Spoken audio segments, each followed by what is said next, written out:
Comunque, buongiorno a tutti, sono Nicola Freddo di Regione del Veneto, della direzione ICT Agenda Digitale.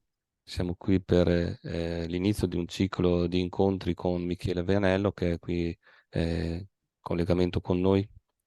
Io direi che la presentazione del corso l'abbiamo fatta già la settimana scorsa e quindi potete trovare tutte le informazioni sulla MyExtranet e vi do alcune indicazioni di carattere operativo e condivido lo schermo.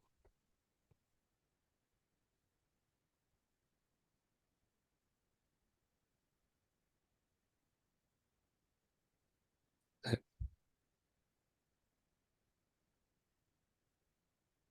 Faccio partire una piccola presentazione e poi daremo la parola a Michele. Federica Dami conferma che è tutto a posto. Sì, ti confermo che si vede Bene. bene.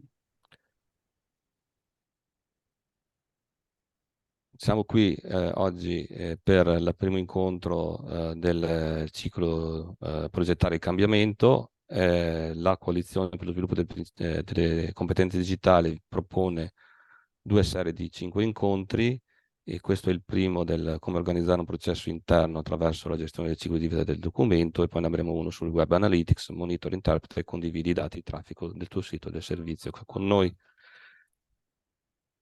è con noi Michele Vianello, scusate. Stato interrotto. È con noi Michele Vianello, formatore, consulente e divulgatore della cultura digitale, che credo ormai conosciate, penso che conosciate bene, o comunque adesso lui si presenterà e darà tutte le sue informazioni. Cos'è la coalizione? La coalizione è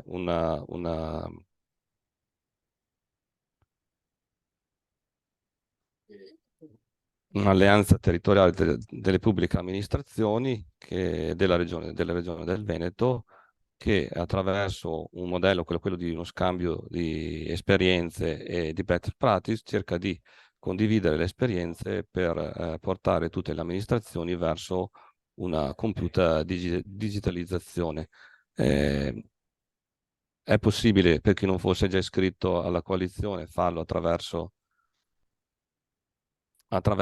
una lettera via PEC, i comuni possono scrivere anciveneto@pec.it e gli altri enti che non sono comuni possono farlo direttamente alla Regione del Veneto. Le informazioni sono sul sito di Anci Veneto della MyExtranet. Non preoccupatevi di prendervi tutti i link perché vi saranno messi a disposizione poi le slide dell'intervento.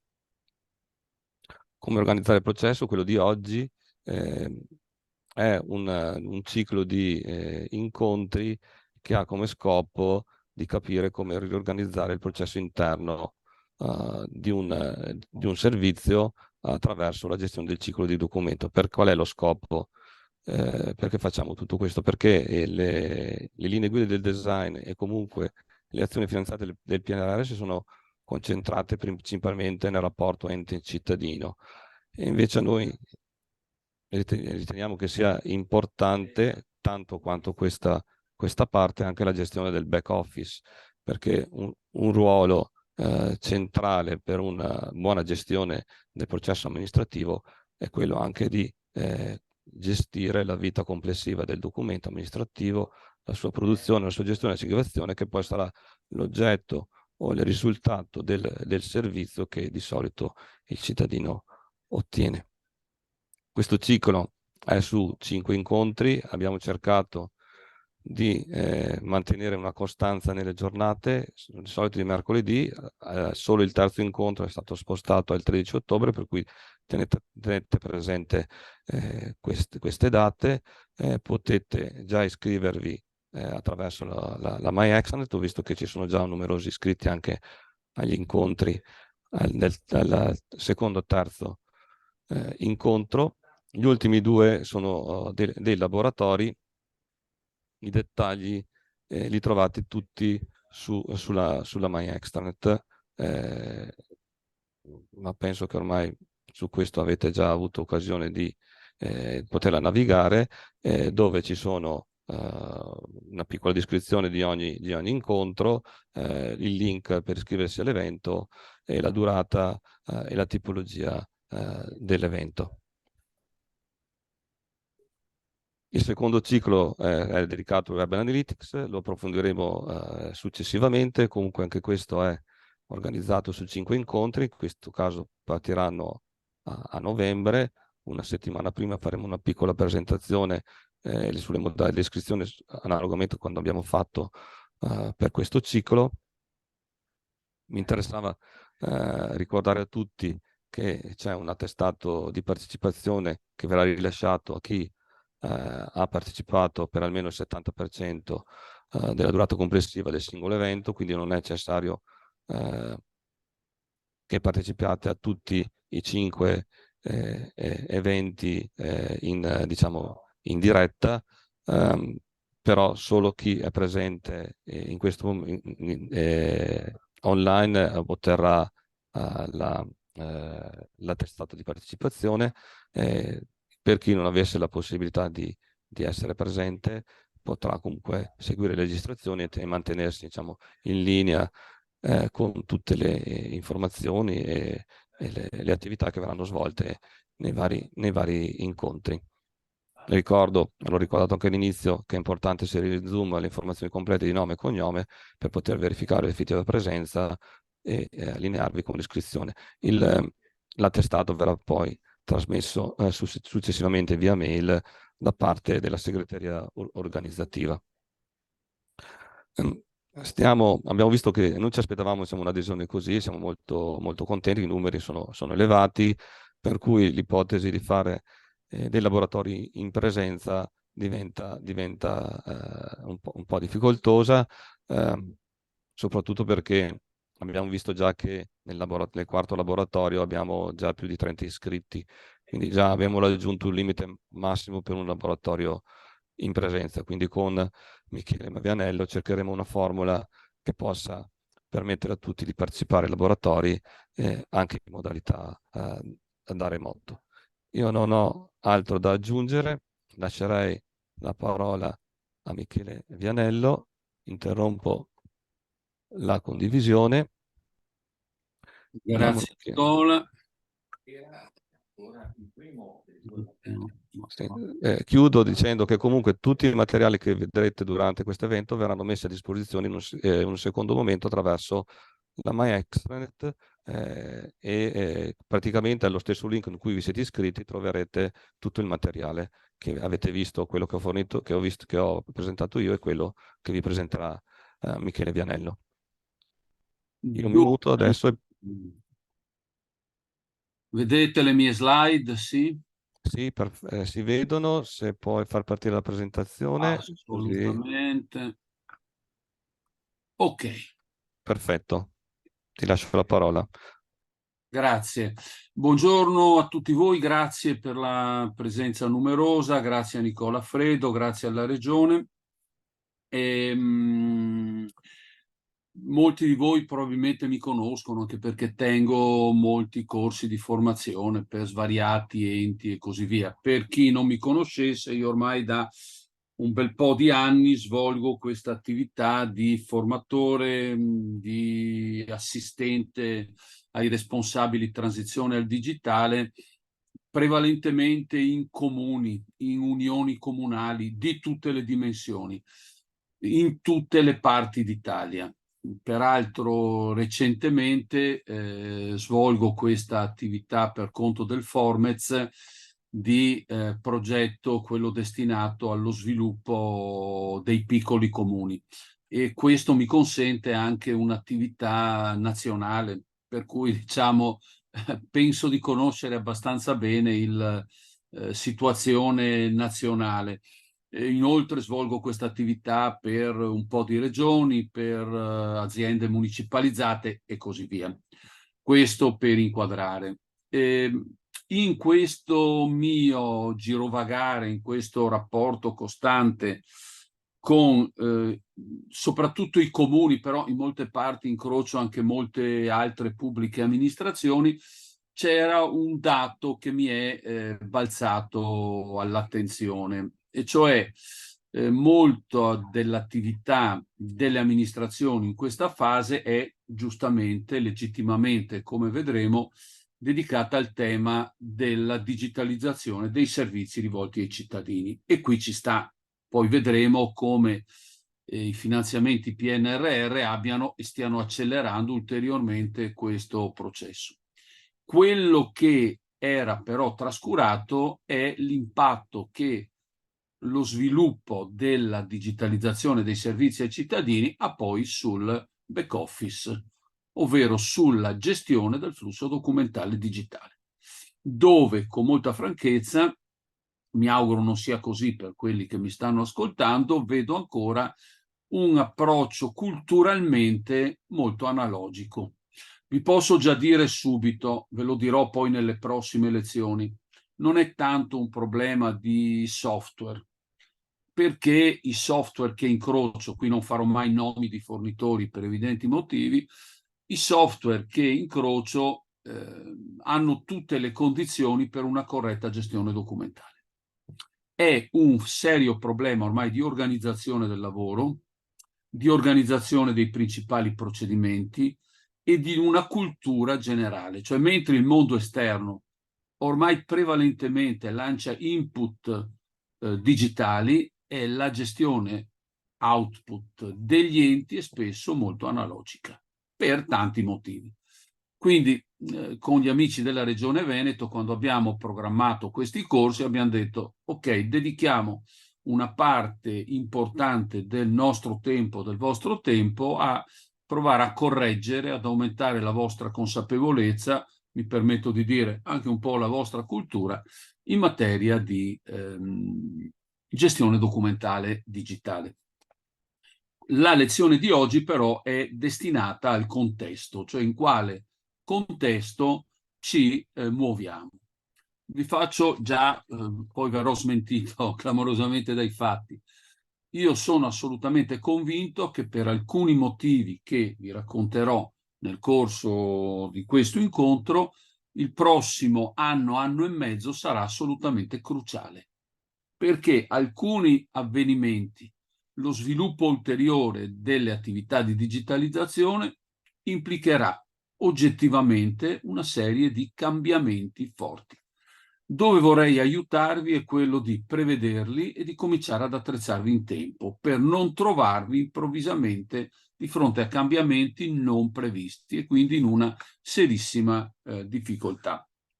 Normalmente quando faccio questa chiacchierata parto sempre da questa affermazione.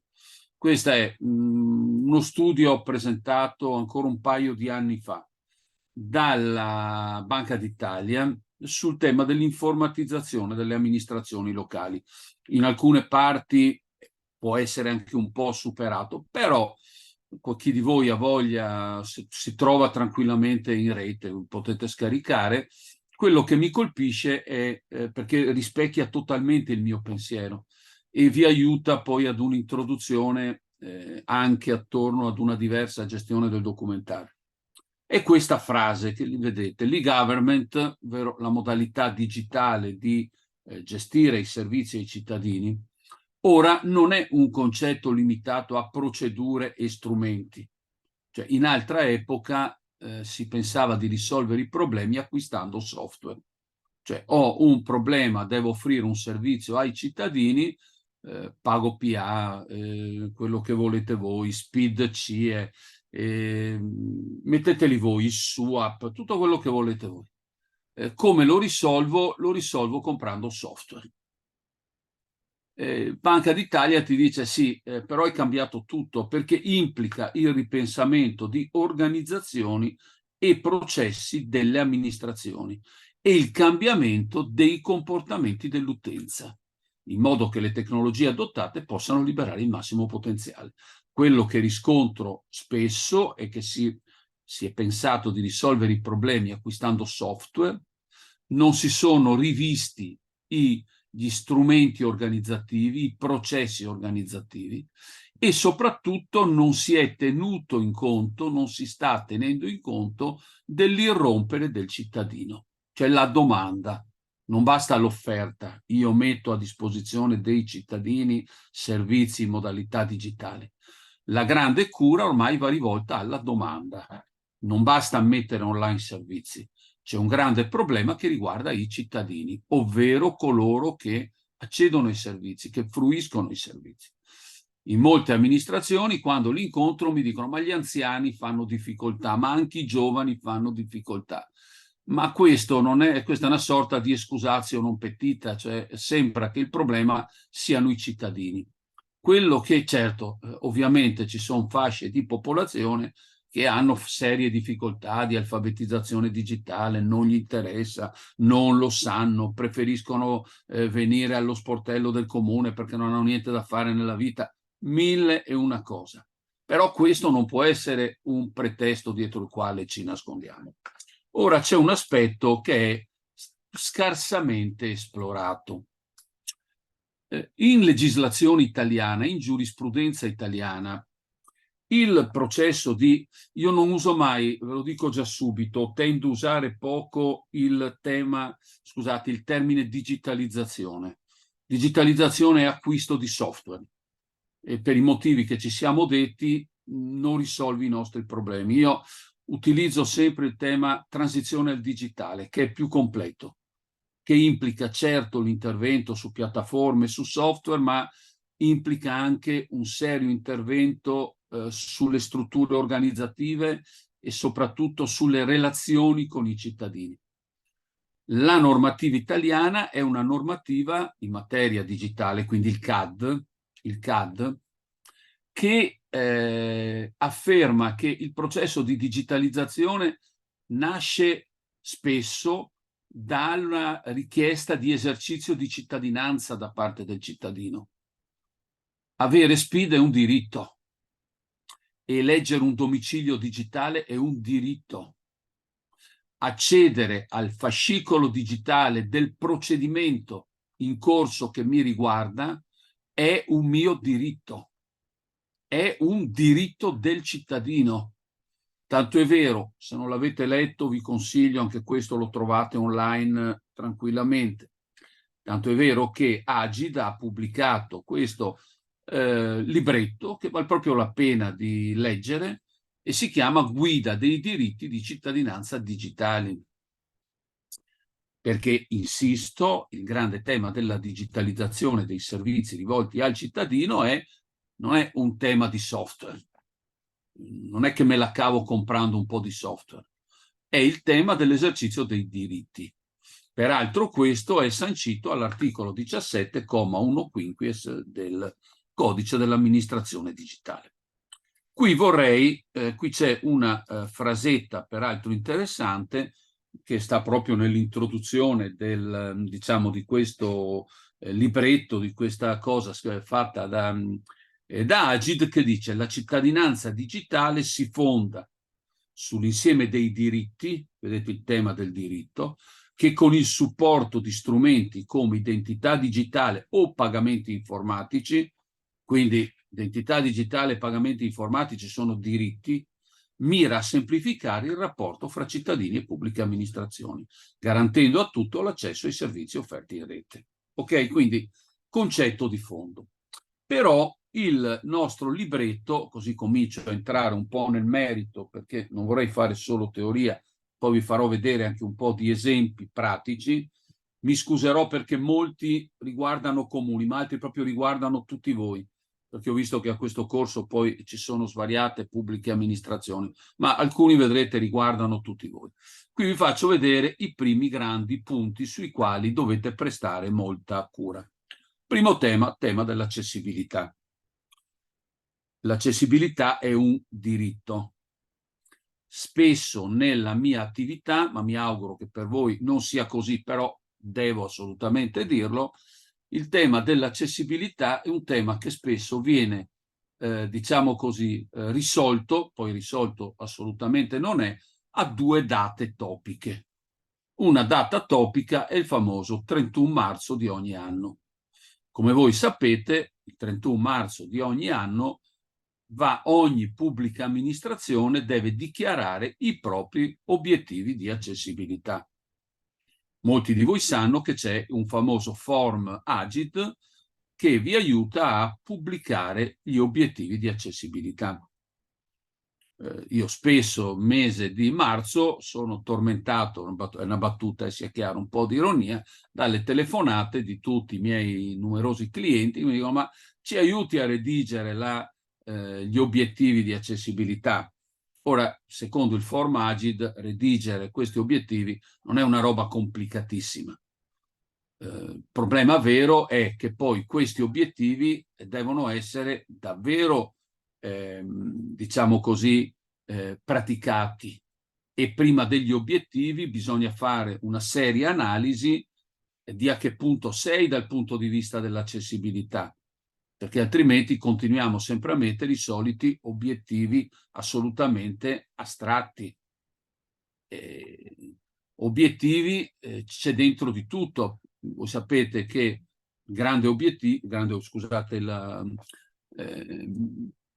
l'espressione grande obiettivo è quello di raggiungere ciò che prevedono le linee guida Agid in materia di accessibilità degli strumenti informatici. Quindi sono obiettivi che non riguardano solo le pagine web, ma le linee guida prevedono, al di là delle app, anche tutti i contenuti che vengono veicolati da pagine web, e quindi fotografie, e quindi la modulistica, e quindi banner lampeggianti e tassativamente vietati con i quali si danno ai cittadini delle informazioni.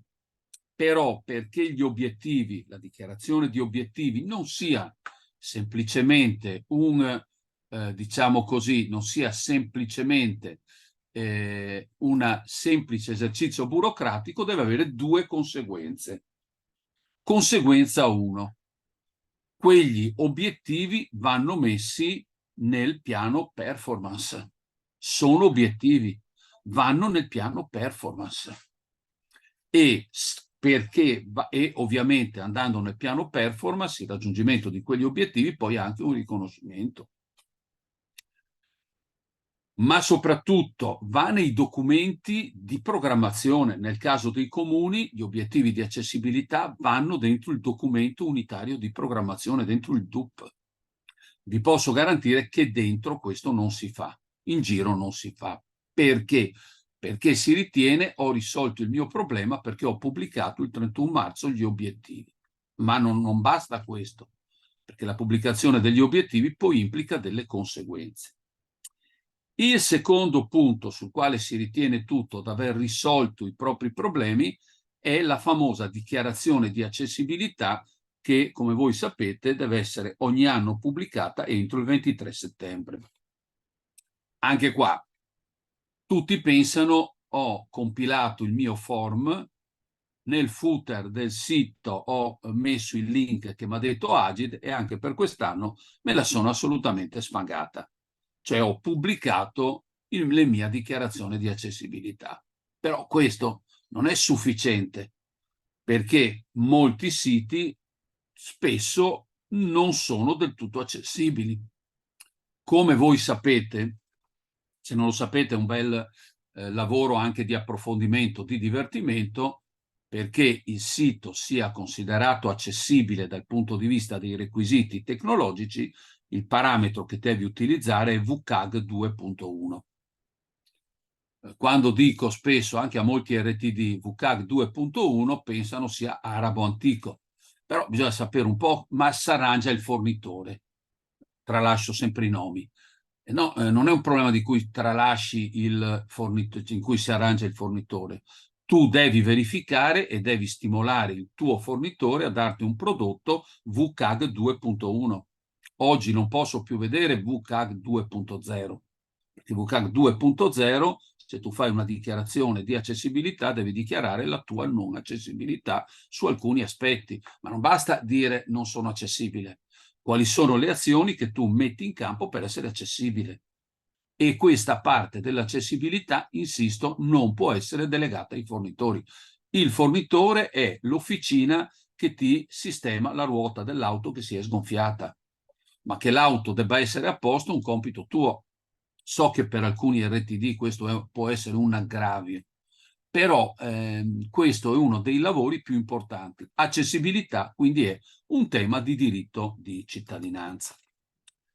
Grande punto quello che forse sta facendo esplodere positivamente tutto inerente ai diritti di cittadinanza digitale sono le identità digitali, ovvero il modo universale per cui un qualsiasi cittadino che si loghi ad INPS, che si loghi all'Agenzia delle Entrate, che si loghi all'Autorità Portuale di Venezia, che si loghi al Comune di Vatte la Pesca, ha la stessa identica identità digitale. Questo è un passo in avanti molto forte.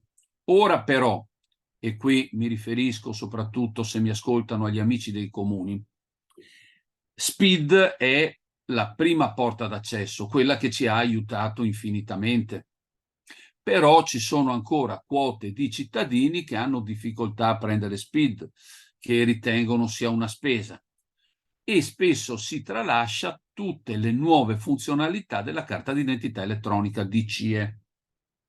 Rimando tutti voi al decreto 30 settembre, mi pare, del 2022, che parla della nuova carta d'identità elettronica, con semplicissimi accorgimenti come l'utilizzo della piattaforma CIE. La nuova CIE come documento d'identità può generare un OTP, quindi un'autenticazione di secondo livello, cioè non serve più un cellulare NFC oppure un lettore di smart card. Assolutamente no, questo non è più necessario ed era quello che rendeva ostico l'utilizzo della carta d'identità elettronica. Oggi si può utilizzare tranquillamente, identificandosi nella piattaforma, cioè mettendo un proprio recapito dove ricevere l'OTP, dalla piattaforma CIE. CIE ha la stessa identica valenza di SPID dal punto di vista di praticità. Lasciate stare questa incommensurabile sciocchezza per cui morirà SPID, ci sarà, lasciate stare, l'evoluzione sarà l'identità europea. Però CIE in questo momento ha delle funzionalità importanti. Il cittadino che non ha SPID può utilizzare oggi tranquillamente CIE.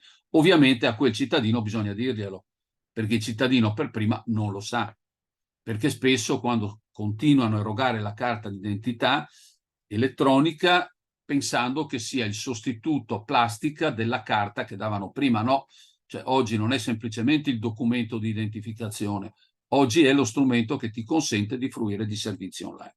Quindi, amici miei, attenzione fortissima anche all'utilizzo di CIE, perché può facilitare tranquillamente i cittadini. Istanze e dichiarazioni telematiche.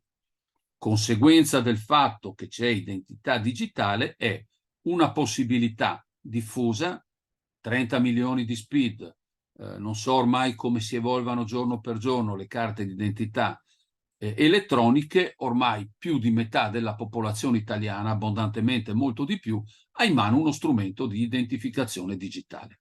Questo fa sì che questa domanda è una domanda di mettere online istanze e dichiarazioni. Cioè, ormai non posso più vedere pubbliche amministrazioni che non mi consentono, poi vi farò vedere bene di cosa parliamo, che non mi consentono di esercitare la possibilità di avanzare istanze in modalità anche esclusivamente digitale. Cioè non è più accettabile. Ormai le condizioni di partenza, insisto, più di metà della popolazione italiana, piacerebbe vedere anche la nostra regione, hanno in tasca, o perché hanno SPID o perché hanno una CIE, la possibilità di accedere a servizi digitali. E qui c'è un problema di offerta. Quindi la mia sollecitazione è implementare fortemente i servizi che possono essere offerti al cittadino in modalità digitali. Vi faccio un semplicissimo esempio che vale per tutte le pubbliche amministrazioni, quindi non è semplicemente il tema dei comuni, riguarda tutti, ovvero la possibilità, utilizzando l'app Io, di firmare i contratti con le pubbliche amministrazioni.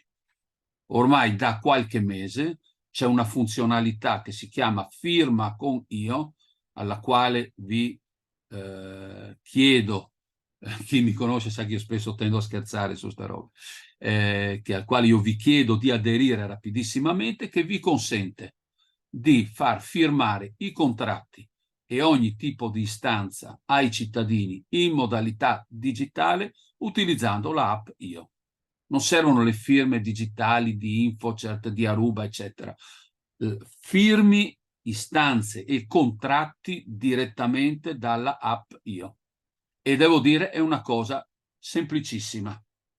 Io mi auspico che i prossimi contratti pubblici che riceverò da qualche pubblica amministrazione di averli direttamente sulla mia app Io, tal che io non sia costretto a trattare carta, firmare carta, scansionare, spedire una scansione e dall'altra parte un pezzo di flusso, quello di contratti che potrebbe essere interamente digitale, continua ancora ad avere modalità cartacee. Nei comuni sono i servizi cimiteriali, ma penso ad esempio, io fruisco per parcheggio Autorità Portuale di Venezia, io mi auspico che il mio prossimo rinnovo di contratto di averlo in modalità direttamente digitale sulla mia app Io. Loro non si scomodano, io non mi scomodo e lo facciamo tranquillamente con una semplice transazione in poco tempo. Identità digitali ci sono, vi consiglio davvero, provate a sperimentarla, devo dire funziona. L'unica roba che dovrete fare è cambiare i form dei vostri contratti adattandoli a quelli che vi sono indicati dall'utilizzo dell'app Io. Ma è una sciocchezza, ma è un servizio forte per i cittadini. Pensate a amministrazioni molto diffuse sul territorio, dove il cittadino per firmare un contratto o un'istanza deve fare svariati chilometri e magari deve prendersi anche un permesso. Oppure io devo firmare un contratto in un comune, in un'amministrazione che sta da tutt'altra parte d'Italia, per cui devo prendermi giorni di ferie, pigliare un aereo, pigliare un treno e così via. Si può fare tutto tranquillamente da app Io. Quindi vedete che l'offerta ormai comincia ad esserci. Quarto punto, tema domicilio digitale e comunicazioni elettroniche. Poi ci tornerò, ma dal giorno 6 di luglio tutti voi dovete, quando notificate qualche cosa, dovete verificare se il cittadino ha eletto il proprio domicilio digitale, perché dal 5 giugno INAD, Indice Nazionale dei Domicili Digitali dei Cittadini, è realtà. E quindi io l'ho fatto, non dico alla mezzanotte del 5 giugno, ma quasi, ho eletto immediatamente il mio domicilio digitale, PEC, e tutte le comunicazioni con pubbliche amministrazioni devono essermi rivolte sul mio domicilio digitale. Ormai è una realtà. Sono quelle cose che fanno sì che nel prossimo anno e mezzo cambia tutto, perché cambia ad esempio, ma ve ne parlerò poi più avanti, tutta l'attività di notifica. Cambia totalmente. E ovviamente vedrete tutte le conseguenze sul documentale, sulla gestione del flusso documentale, che è il core, diciamo così, del nostro corso. Però quando parlo di gestione documentale non è più la carta. E voi capite che è una gestione documentale ormai influenzata da queste piattaforme. E comunicazioni elettroniche. Questa mattina vi parlo anche di Send. Anche questa è ormai in funzione. Send è la piattaforma nazionale per le notifiche. Quindi finisce l'attività tradizionale di notifica. Conseguenze, impatto sul documentale? Ovviamente sì, però come vedete si sta abbastanza correndo, devo dire. Infine, tutto il tema dei pagamenti con le modalità informatiche. Il fatto che io debba, qui dovete sempre, perché è anche divertente da un certo punto di vista, andare a vedere, non mi ricordo se sia il 5 o il 5 bis del CAD, che è l'articolo del CAD che norma il tema dei pagamenti con modalità informatiche. E questo articolo fa un'affermazione molto forte. Sono io cittadino che decido come pagare. Non siete voi che mi imponete come pagare. Allora, quando vedo contravvenzione, continuano a mandarmi il bollettino di conto corrente postale, io potrei anche dire mi dispiace, io non ve lo pago con bollettino di conto corrente postale. Perché io voglio un luogo dove estraggo la mia carta di credito e pago con la mia carta di credito. Mettetemi a disposizione un POS.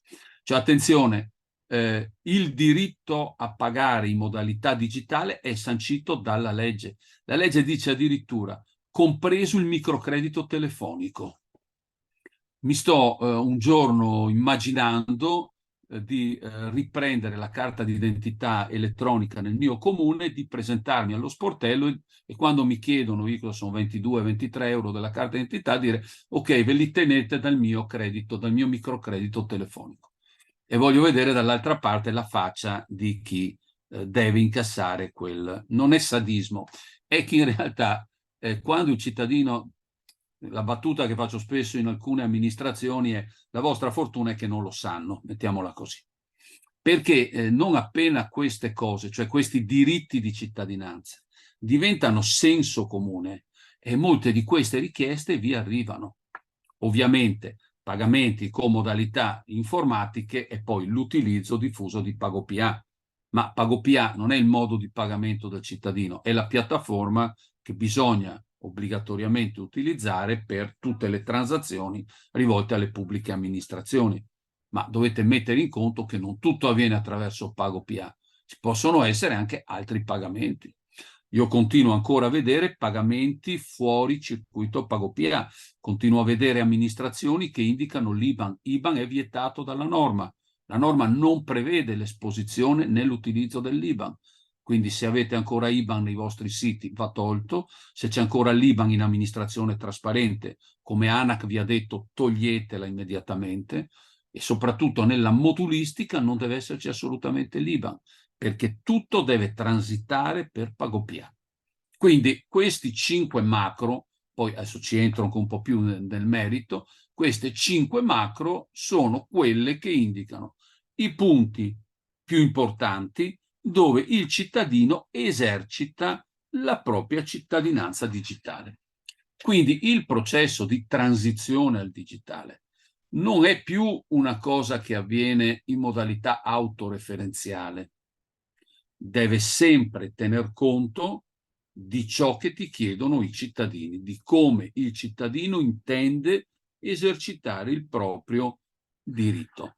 Ricordatevi, lo vedremo nel secondo step di corsi, quando parleremo di siti, nelle linee guida Agid, una delle azioni previste e che nessuno finora ha fatto, perché anche qua vi siete affidati solo ai fornitori, è che quando si progetta il sito e quando si progettano i servizi del sito, prima bisognerebbe fare qualche sano esercizio di fruizione assieme agli stakeholder. Quando si fa la dichiarazione di accessibilità, una delle metodologie è quella di un confronto con gli stakeholder interessati, a partire dalle associazioni di disabili.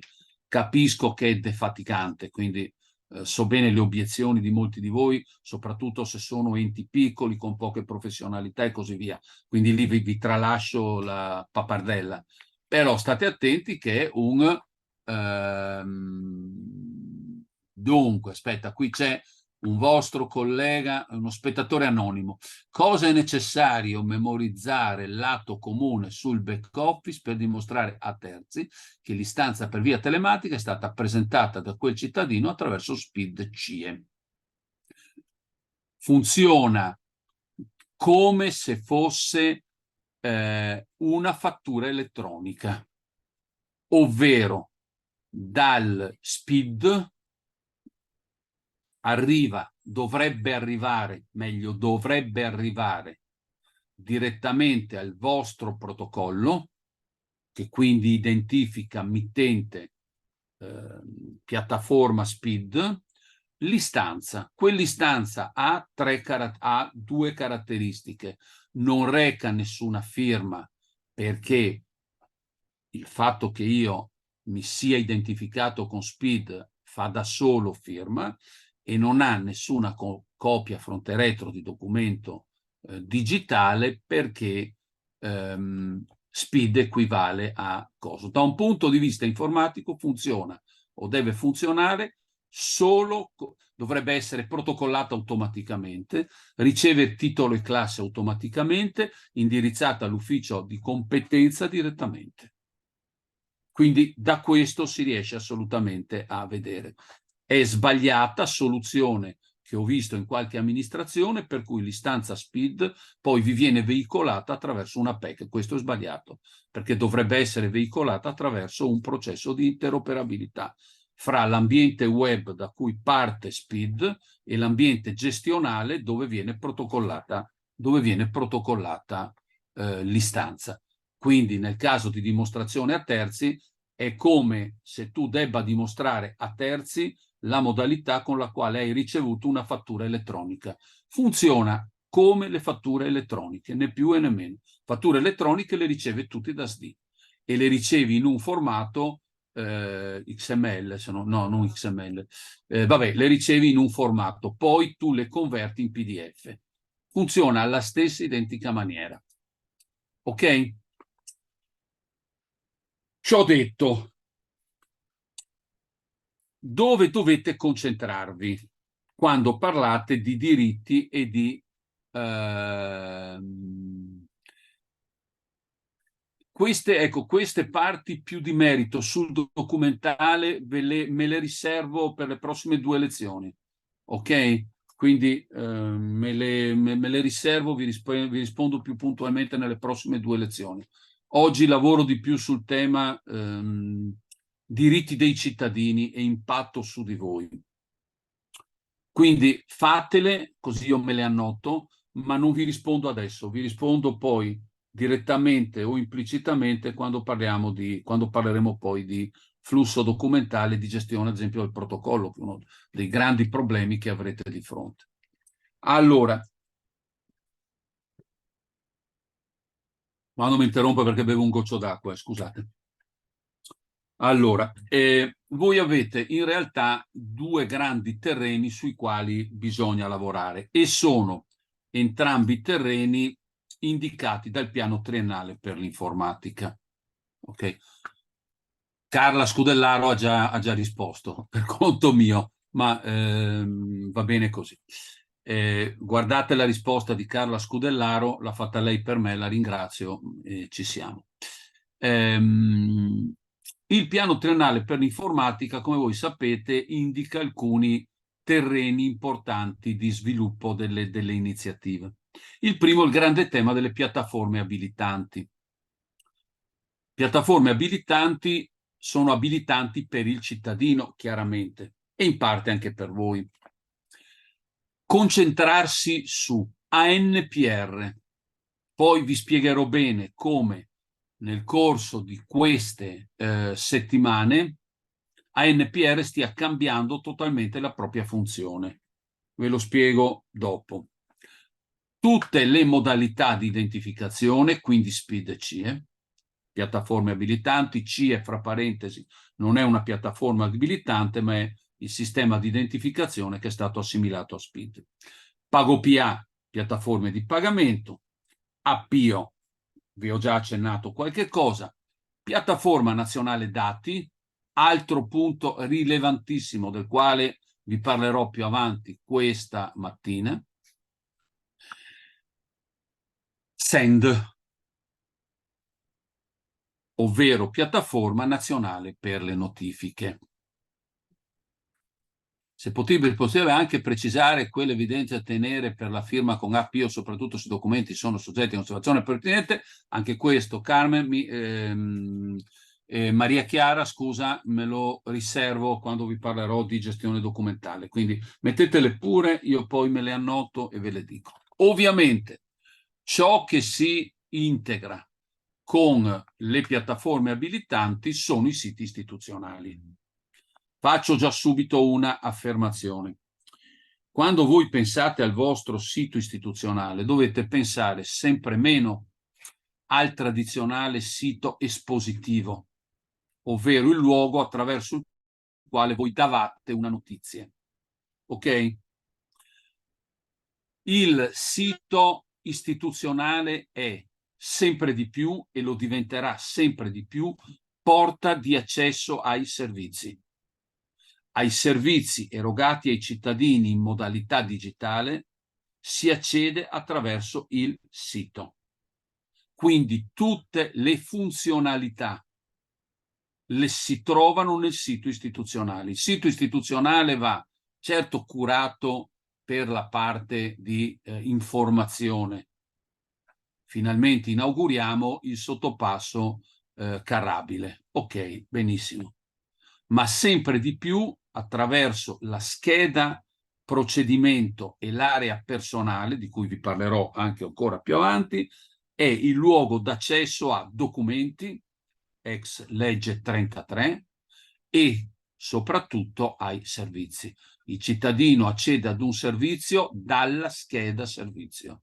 Nella scheda servizio del sito devono esserci le funzionalità per poter accedere al servizio, analogico ma anche digitale.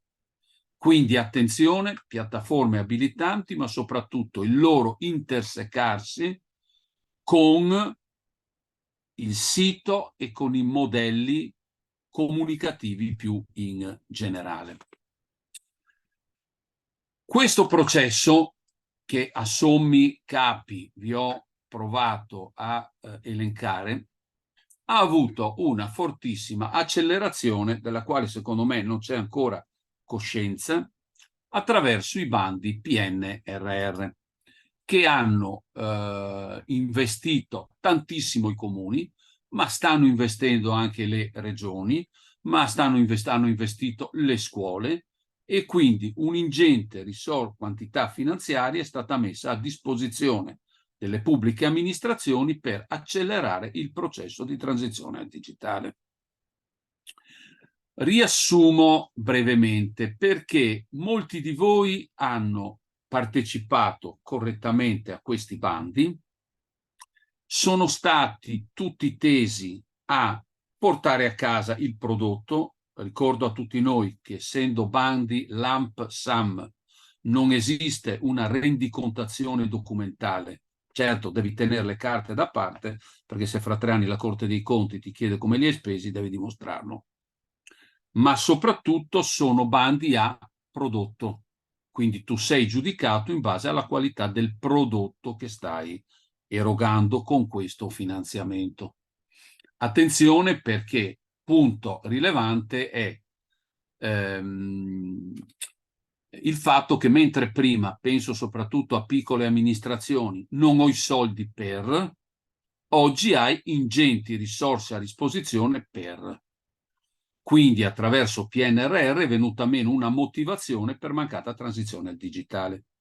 Quindi io mi aspetto nel corso dei prossimi mesi Agid, Agenzia per l'Italia Digitale, che per legge ha il compito di vigilare, che comincerà a porre problemi rispetto al tema della transizione al digitale, in particolare a tutte quelle evidenze dell'articolo 18 bis del CAD, ovvero sanzioni per mancata transizione al digitale.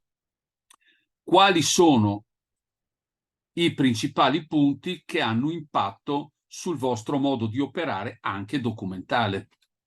Perché, insisto, poi motivo per cui vi sto facendo tutta questa pappardella è poi attirare la vostra attenzione sul tema del documentale, perché in questo momento si sta badando ai soldi, giustamente, in questo momento si sta affidando molto ai fornitori, ma non si sta ragionando rispetto a tutti gli impatti.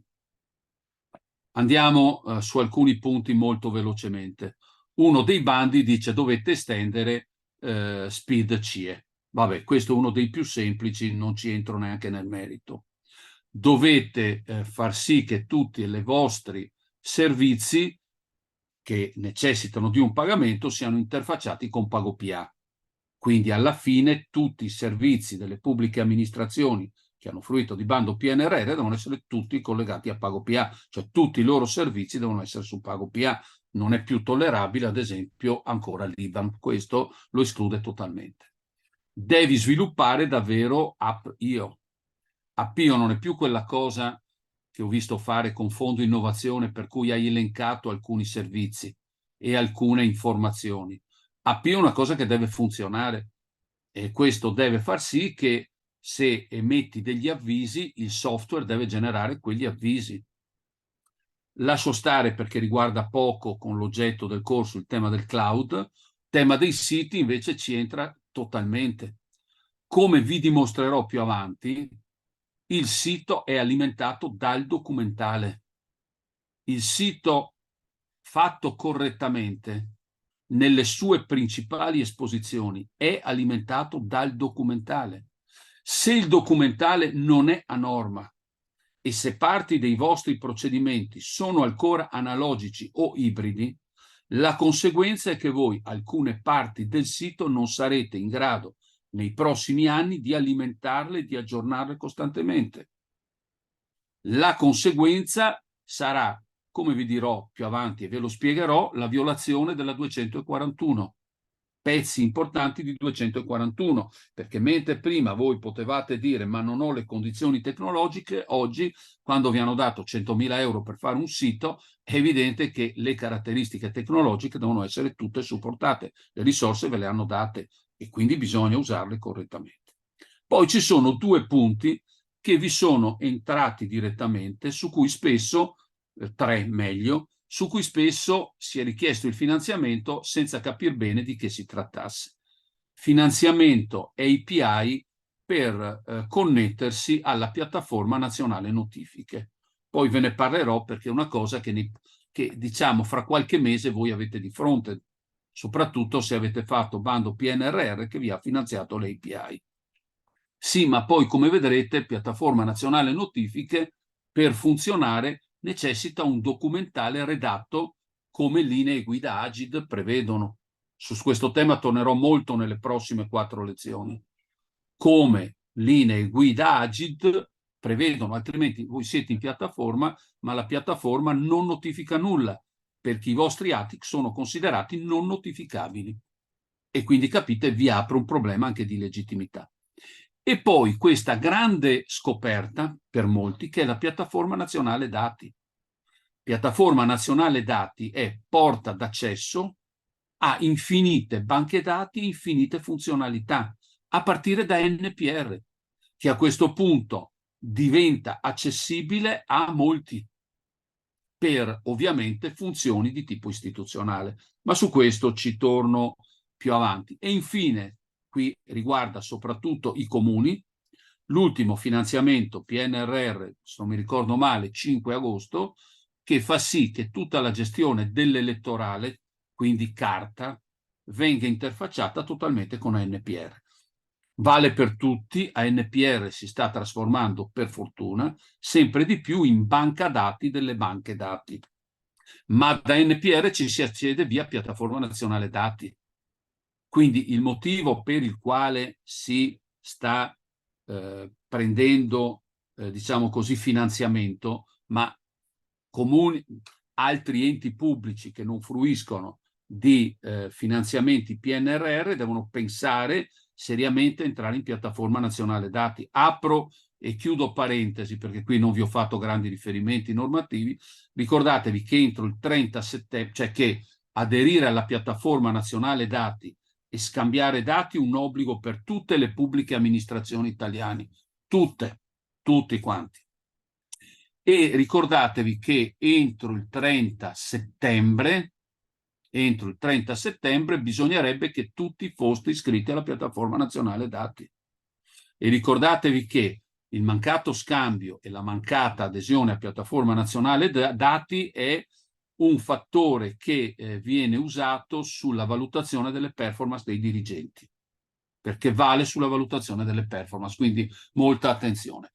Nicola Stocco, Michele intendi 131, sì, è l'131, quindi API in PND, piattaforma digitale nazionale dati, assolutamente sì. Quindi quelle, no, SEND non è l'evoluzione di piattaforma nazionale dati, SEND è l'evoluzione della piattaforma nazionale notifiche, che è una roba diversa. Sì, hai ragione te. SEND è 1.4.5, corretto. 1.3.1 è piattaforma nazionale dati, 1.4.5 è piattaforma nazionale notifiche, si chiama SEND. Ok? Quindi occhio all'accelerazione, perché i soldi li avete. Veniamo a questo tema dei servizi. Perché il titolo è comprendere le sfide individuate dall'applicazione dei servizi. Quindi cosa facciamo per servizi? Giuro che questo è l'unico articolo del CAD che ho messo giù perché, come avete visto, sto utilizzando molta discussione con voi. CAD, articolo 64 bis. Accesso telematico ai servizi delle pubbliche amministrazioni. Comma 1 quater. I soggetti di cui all'articolo 2,2 lettera A quando trovate articolo 2, comma 2, lettera A, siete voi, tutte le pubbliche amministrazioni, tutti. A questi poi si aggiungono, vanno aggiunti anche tutte le aziende concessionarie di servizi pubblici, anche se di diritto privato, quindi ad esempio tutte le municipalizzate, ed esplicitamente viene indicato anche tutte le autorità portuali. Quindi siete tutti qui dentro al minestrone di Vianello. Cosa dice? Rendono fruibili tutti i loro servizi, vedete? Quindi tutti i vostri servizi devono essere resi disponibili anche in modalità digitale. Perché questo anche? Perché in normativa l'uso del digitale non è un obbligo per il cittadino, è un diritto del cittadino. Chiaro? Quindi c'è anche questo anche in modalità digitale. Il cittadino può anche usare l'analogico, ma voi i vostri procedimenti obbligatoriamente li dovete fare solo in digitale. Da questo, conclusione che vedremo bene nelle prossime lezioni, i vostri procedimenti per avere un valore legale e probatorio devono essere solo digitali. Quelli cartacei sono un lavoro inutile e senza valore probatorio. E peraltro vi anticipo già un tema, così ci riflettete, che vedrete meglio nelle prossime lezioni, come più volte affermato dal Consiglio di Stato, siccome le linee guida Agid hanno un valore erga omnes, noi parleremo di linee guida Agid su formazione, gestione e conservazione del documento informatico, atti fatti in difformità dalle linee guida, dice il Consiglio di Stato, possono essere impugnati da qualsiasi cittadino di fronte al giudice amministrativo. Quindi state molto attenti a questa norma. Quindi tutti i vostri servizi anche in modalità digitale. Se io chiedessi a ognuno di voi, tutti i vostri servizi oggi sono fruibili anche in modalità digitale? Ho qualche dubbio, perché molti, soprattutto quelli che stanno fruendo del bando PNRR 1.4.1, in particolare la parte inerente cittadino protagonista, partecipante, cos'è, quindi quello che avanza servizi, dicono sì, ma il finanziamento è 4 servizi, 5 servizi e così via. Ma voi non avete 4 o 5 servizi, voi avete tanti servizi.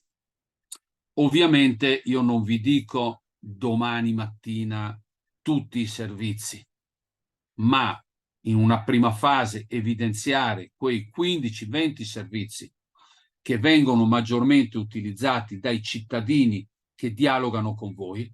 Questo vale per i comuni, per le ASL, per le autorità portuali, per le regioni, vale per tutti, sia chiaro. E successivamente si implementa. Ma in una prima fase consiglio vivamente di cominciare a, anche perché i soldi, bando 1.4.1, mi riferisco ai comuni, sono tanti, e con quei soldi si possono tranquillamente implementare i servizi, con, come vedrete nelle prossime lezioni, un impatto assolutamente positivo sul vostro flusso documentale.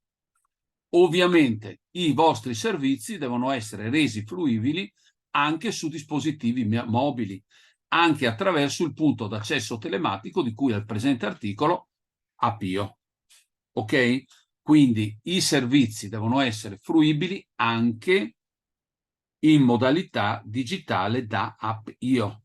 Quindi AppIO non è solo guarda che ti sta scadendo la carta d'identità, presentati in comune, cosa che va bene lo stesso, ma deve essere anche voglio iscrivere mio figlio oppure voglio fare una domanda per il posto auto all'autorità portuale di Venezia. Devo poterlo fare dalla app io.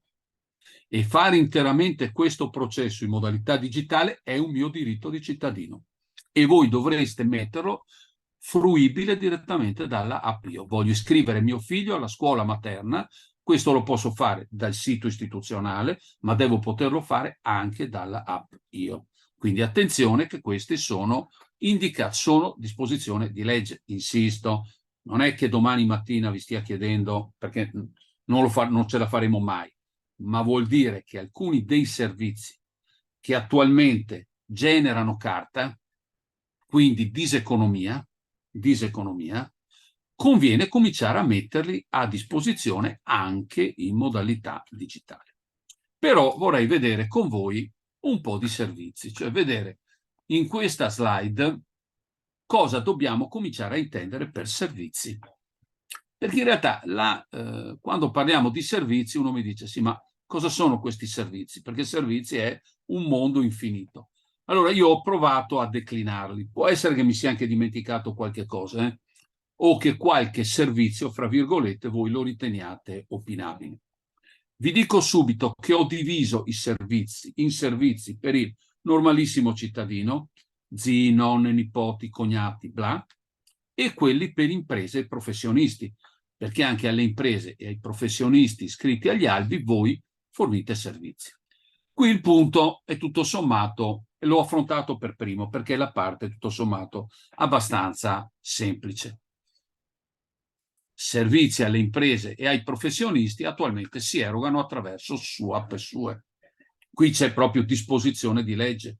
Articoli 5 bis e 6 bis del CAD vietano l'erogazione di servizi, la notifica, qualsiasi attività nei confronti di imprese di liberi professionisti se non in modalità digitale.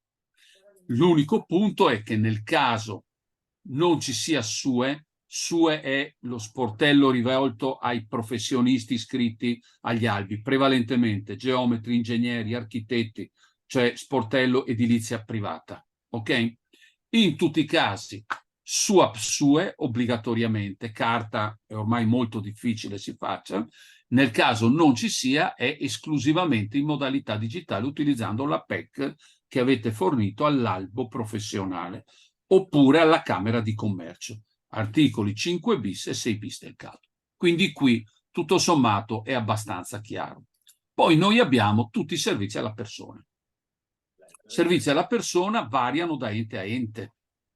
Servizio alla persona è potermi iscrivere per farmi gli esami del sangue all'ospedale tal dei tali, cosa che peraltro l'ASL di Venezia fa già digitalmente, peraltro lo fa senza identificazione con SPID e CIE, però lo fa ormai obbligatoriamente digitale e questo è assolutamente corretto. Servizi alla persona è iscrivere mio figlio alla scuola materna, è richiedere un certificato di destinazione urbanistica, è richiedere un uso pubblico per usi privati, è poter partecipare, come dicevo prima, al bando per la concessione del posto auto. Scusate se cito l'autorità portuale di Venezia, ma io vivo a Venezia e peraltro vivo a fianco dell'autorità portuale, quindi un esempio che vedo dalla mia finestra mi viene sempre in mente. Chiaro? Ovviamente questo necessita che questi servizi siano presenti sul sito. Ricordatevi che le linee guida Agid, di cui parleremo nel prossimo incontro, e il design Agid dicono che obbligatoriamente nell'home page dei siti deve esserci un'area che si chiama servizi e in quest'area che si chiama servizi devono essere esposte le schede di tutti i servizi, sia che siano erogati in modalità analogica che in modalità digitale. Quindi in quest'area io consiglio di verificare quali sono i servizi che voi erogate direttamente alla persona. Il ricorso ad una multa del codice della strada, chiaro, cioè vi ho indicato qual è questo ambito. Ovviamente va fatta una corretta descrizione, peraltro la descrizione è standard, ogni pubblica amministrazione deve rispettare grosso modo, no, senza grosso modo, deve rispettare le modalità di descrizione indicate da linee guida Agid e dal gruppo di design. I form devono essere identici, ma soprattutto deve esserci interoperabilità con i gestionali, perché il cittadino che accede ai vostri servizi dal sito deve mandare direttamente il suo form compilato direttamente al protocollo e il protocollo deve mandare o sull'area personale o sulla app Io il numero di protocollo, cioè il fatto che la mia istanza è stata accettata e il numero di protocollo di riferimento. Questo ovviamente implica interoperabilità con i gestionali. Se non c'è interoperabilità con i gestionali, questo marchingegno previsto da legge, quindi non invenzione di Steve Jobs, previsto da legge, deve assolutamente essere presente. Quindi state attenti perché questa parte è rilevante. Ma poi ci sono altri servizi, come firma digitale per i cittadini. Quel firma con io di cui vi ho parlato prima è un servizio che va erogato ai cittadini. Quando noi parliamo di servizi dobbiamo quindi allargare la nostra visione, dare al cittadino la possibilità di firmare da remoto utilizzando l'app Io, e questo è un servizio che si eroga. Ma attenzione, pochi lo sanno, ma c'è un'app che si chiama CIE ID, app regolare emessa dal Politecnico dello Stato, che permette di firmare digitalmente gli atti utilizzando CIE. Assolutamente questo è possibile. Spesso, vi faccio l'esempio sulla sua utilità, spesso molti di voi, scusate se bevo un goccio d'acqua, spesso molti di voi ricevono istanze dai cittadini allegate a PEC o a mail, perché questa cosa giustamente è esplosa durante il lockdown. Il problema vero è che il cittadino, non sapendolo, queste istanze non ve le manda in PDF. Spessissimo fa la fotografia e quindi vi manda istanze in formato JPEG. Come vedremo nella lezione sul documentale, il formato JPEG non ha valore probatorio, ha solo un valore di tipo rappresentativo, perché è una fotografia. Quindi voi potreste trovarvi, nel caso di chiamata a giudizio, ad aver operato sulla base di una istanza che non aveva un valore probatorio, ma solo un valore rappresentativo. E questo vi crea qualche guaio. Ma se quel JPEG viene firmato utilizzando CID, app scaricatevela, funziona male con i vecchi Android, ma sui nuovi telefonini funziona benissimo, voi avete un atto pienamente legale, anche se il JPEG è stato firmato digitalmente. Ok? Altro punto. Accesso per i cittadini a procedimenti e fascicoli contenenti dati che li riguardano. Ex decreto legislativo 33, cioè tutto il tema dell'accesso agli atti. Cioè il cittadino ha diritto di accedere agli atti che sono stati presentati in modalità digitale direttamente dal sito. Cioè, attenzione, la richiesta di accesso agli atti cartacea che si fa adesso ha un valore quando noi parliamo di archivi pregressi, cioè quando c'è carta.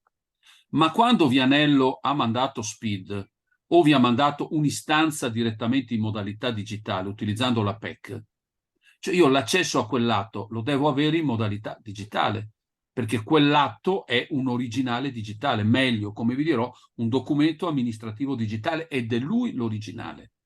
E quindi io devo avere l'accesso a, vedete, area personale, cioè attraverso l'area personale di cui vi parlerò, sì, tempo ne abbiamo ancora, di cui vi parlerò un po' più avanti. Nell'area personale io devo trovare tutti i documenti e tutti i contratti che io ho fatto con voi nella loro rappresentazione di documento amministrativo informatico, area digitale. Quindi anche qua, tema del sito, SPID e CIE, ma di nuovo il tema dei gestionali. Il gestionale non è più un mondo a sé stante, come spesso è avvenuto. Il gestionale oggi deve essere totalmente interoperabile con l'ambiente web. Il cittadino accede da ambiente web. Il gestionale è figlio della concezione cartacea, per cui Vianello per avere un atto doveva venire in comune. Non è più così. Diritto di Vianello è quello di accedere direttamente all'originale digitale attraverso una porticina, l'area personale. Quando voi, vi faccio esempio di due realtà che hanno implementato questo e tutto sommato, con qualche eccezione, tutto sommato danno un buon servizio. Agenzia delle Entrate e INPS. Quando entro attraverso il mio SPID, Agenzia delle Entrate, c'è tutto di me. Libero professionista, c'è tutto di me. Tutti gli F24 ci sono, tutta la documentazione c'è. Poi qualcosa manca, qualcosa è ancora non accessibile, non importato, lasciate stare. INPS stessa identica cosa. Cioè, non è che le altre pubbliche amministrazioni non devono fare così, perché la norma è come fa INPS e come fa Agenzia delle Entrate. Quindi questo tema, poi ci tornerò, dell'area personale, uno dei temi che francamente mi angoscia un po' di più, mettiamola così, visto ciò che sta succedendo. Attenzione, altro punto. Da parte vostra, articolo 43 del CAD, c'è l'obbligo di conservazione dei documenti per conto del cittadino. Cioè, il 43 del CAD dice che quando fra me e voi c'è la generazione di un documento digitale, cessa l'obbligo di conservazione per Michele Vianello. Anzi, dice la norma, voi dovete conservarlo per me e dirmi le modalità digitali attraverso le quali io posso prenderlo in qualsiasi momento, posso fruirne in qualsiasi momento. Faccio un esempio anche qua, tutte le ricevute di pagamento.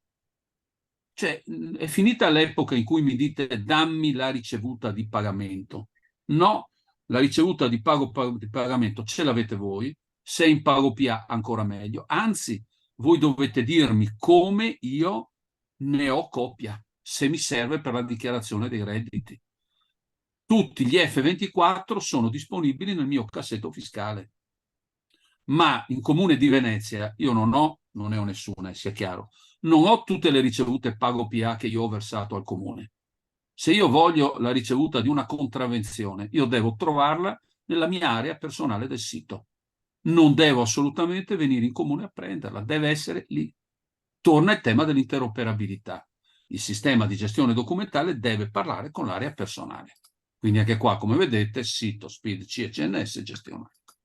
Poi c'è la battaglia vera, la 241. Cioè ricordatevi che la 241, l'articolo 2 in particolare, dicono che quando voi fate la comunicazione di avvio di un qualsiasi procedimento, cosa che non fa nessuno in questo momento, per la nota teoria, per fortuna che il cittadino non lo sa, però Vianello lo sa, dice che quando voi fate la comunicazione di avvio del procedimento dovreste anche dirmi le modalità digitali attraverso le quali io esercito un diritto, articolo 3 del CAD, il diritto di partecipazione al procedimento. Quindi CAD e 241 si sposano fra di loro. Che cos'è il diritto di partecipazione al procedimento? Io devo sapere in ogni momento chi è il RUP di quel procedimento, chi è responsabile di quel procedimento, e lo devo sapere anche in modalità digitale. Certo, mi arriverà il pezzo di carta a casa che mi dice eccetera, ma se io lo voglio digitale, voi dovete metterlo digitale. Ma soprattutto io devo sapere lo stato d'avanzamento. Ricordatevi che nei nuovi siti, nella scheda servizio, in ogni servizio voi dovete dichiarare, ai sensi sempre della 241, i tempi di durata di quel procedimento. 30 giorni, 20 giorni, 10 giorni, eccetera, eccetera. Nell'area personale io devo sapere a che punto è quel procedimento. È il 20° giorno, il 10° giorno, il 15° giorno? Questo implica una precondizione, ovvero che i procedimenti vostri siano fascicolati digitalmente, come vi ossessionerò nel corso delle prossime lezioni. Non si può più non fascicolare digitalmente. E da parte dei fornitori va creato l'interfaccia fra il fascicolo digitale e l'area personale, perché ovviamente io non posso accedere, io Vianello, al fascicolo che avete fatto nel gestionale, quello riguarda voi, ma l'interfaccia mi deve essere garantita, perché altrimenti io non posso partecipare al procedimento. Dunque il vero problema è che il cittadino non può avere una molteplicità di aree personali a seconda delle... No, nell'area personale del Comune di Venezia io devo trovare tutti gli atti che sono intercorsi fra me e il Comune di Venezia. Ho un contratto col Comune di Venezia, cito Venezia perché il mio comune non c'è altro. Devo trovare tutti gli atti che ho sottoscritto col Comune di Venezia. Certo, il passato, lasciate stare, ma da domani mattina deve esserci. Tutte le ricevute di pagamento pago PA del Comune di Venezia devono essere là, punto. Quando mi logherò all'area personale Autorità Portuale di Venezia, il contratto che ho per il posto auto lo devo trovare lì in modalità digitale. Così è previsto e così è anche corretto che sia. Non ho il contenitore dei contenitori, perché questo è impossibile. C'è un unico contenitore di contenitori, sono gli F24 e dell'Agenzia delle Entrate, ma lì è un tema di legge. Ma tutto il documentale che non sia pagamenti, io devo essere in grado di trovarlo ente per ente dentro l'area personale. Ok? Quindi la concezione del documentale, e deve essere una concezione aperta, non è più una concezione chiusa. Il tema della conservazione non è più un tema chiuso, attenzione, senza polemizzare con le sovrintendenze. Il tema della conservazione non è più la conservazione storica, è la conservazione per utilizzo e per applicare l'A33.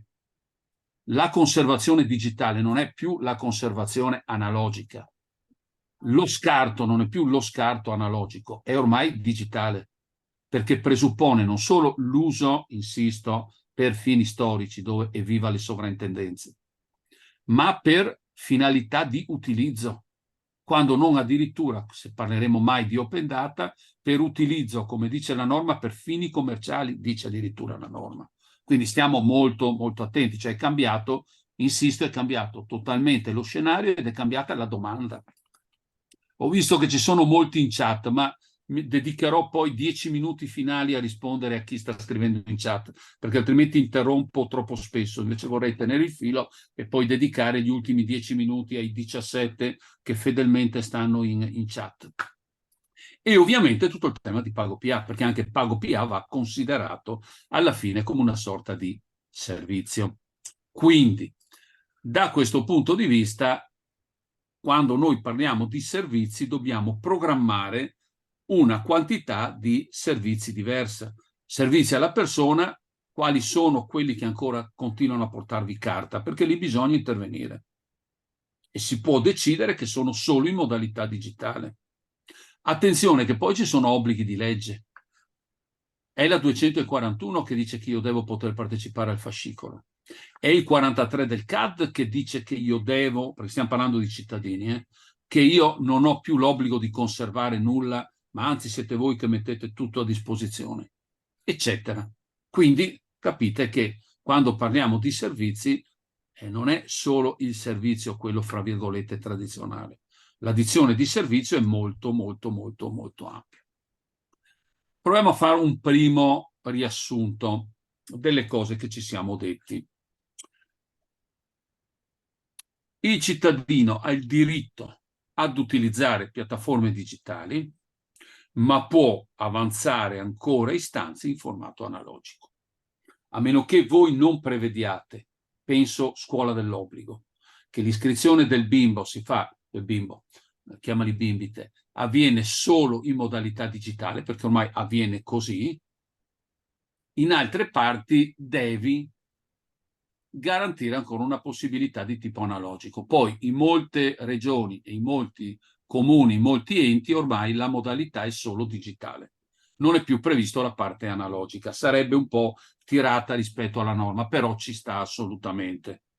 In Toscana, moltissimi comuni, molte unioni comunali, che peraltro seguo anch'io, ad esempio la richiesta di contributi si fa esclusivamente in modalità digitale, non può più essere fatta in modalità analogica. Se vuoi il buono casa, la modalità è solo digitale. Tanto per farvi un esempio. Questa parte è in costante diminuzione, quindi guardatela da un punto di vista documentale. L'input analogico è un input ormai costantemente in diminuzione. Questo, come vedremo, ha un impatto, come vi farò vedere fra un attimo, sulle professionalità, ad esempio, e sulle tipologie di lavoro che si fanno nelle amministrazioni. Attenzione all'impatto ulteriore, perché Indice Nazionale dei Domicili Digitali implica che voi a me non potete più mandare carta e io a voi utilizzo la mia PEC per mandarvi istanze. Quindi se voi dovete mandarmi un contratto e non volete utilizzare perché non ce l'avete l'appio, non potete più mandarmelo con raccomandata RR. Potete solo mandarmelo utilizzando INAD. Prossimi contratti, guardate, confidenza che vi posso fare, una certa amministrazione nel mese di febbraio mi ha mandato una contravvenzione, me l'ha notificata carta e me l'ha notificata peraltro mettendomi gli oneri di notifica. Siccome sono una persona cortese, sono andato in questa amministrazione e gli ho detto: guardate, io potevo rifiutarla, potevo respingerla, perché essendo iscritto a INAD voi siete obbligati a mandarmela digitale e peraltro non potete applicarmi nessun onere di notifica. Il vostro collega di quell'amministrazione è cascato un po' dal pero perché sta roba non la sapeva. Però il giorno dopo, in autotutela, sulla mia PEC INAD è arrivato l'annullamento di quella multa e degli oneri di notifica e 2 giorni dopo mi è arrivata la contravvenzione, quella corretta su INAD. Quindi attenzione che questo implica che non c'è carta. Prevede 2 euro, poi le diciamo tutte: no Riccardo, prevede i 2 euro solo se tu utilizzi Send, perché se tu fai direttamente utilizzando INAD è gratis. I 2 euro valgono solo, ma qua parleremo di Send, ve lo dirò, valgono solo se voi notificate attraverso Send. Se voi notificate direttamente, notifiche puntuali, non massive, utilizzando INAD, mi spedite una PEC e non c'è nessun onere di notifiche. Quindi occhio Riccardo, perché hai detto una cosa non corretta. State attenti, perché se voi mi mandate una notifica, io che ho INAD, utilizzando carta, mi dispiace, oneri di notifica assolutamente non ve li pago. Ok? Altro mondo. Tutto il mondo, liberi professionisti iscritti ad Albi e imprese. Tutto questo mondo ha obbligo di utilizzare piattaforme digitali, che sia in impresa in un giorno, che sia sua, che volete voi, che sia sue. Questo mondo è un mondo che ormai ha una quasi totalità digitale. Spesso rilevo che per problemi, soprattutto per problemi di interoperabilità, l'input è digitale, ma spesso poi si stampa. E quindi poi una parte del documentale immediatamente non è più a norma, perché è una parte che viene fatta in modalità, non è colpa dell'impresa del professionista, perché l'impresa del professionista il suo lavoro l'ha fatto correttamente. E che, come diremo nelle prossime lezioni, se l'input è digitale non ci sono santi, sono tutti documenti amministrativi digitali in norma, sono quelli che hanno valore probatorio, sono quelli da cui nasce il procedimento, non possono essere trasformati in carta. Per carità, la copia di cortesia non si nega a nessuno, ma è copia di cortesia, non va in archivio, non va messa via, non va fatta la cartellina cartacea, va buttata via. Fatto il procedimento va nel tritatutto, perché l'originale da esibire in giudizio, che ha valore probatorio, è quello che arriva in modalità digitale. Stessa identica cosa pubbliche amministrazioni.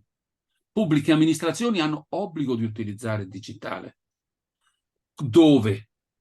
Nella produzione e nella gestione degli atti intanto. Quindi comuni, delibere, determine, ordinanze, ma anche per altre pubbliche amministrazioni, produzione e gestione degli atti è originariamente digitale. Se Vianello è in INAD, a Vianello va mandato l'originale digitale firmato digitalmente, perché solo così mi avete mandato un atto corretto. E soprattutto nelle relazioni fra pubbliche amministrazioni. Qualche pubblica amministrazione ancora spedisce carta. E qui non faccio nomi e cognomi. Spedisce carta. Nicola, devi togliere il coso. Perché...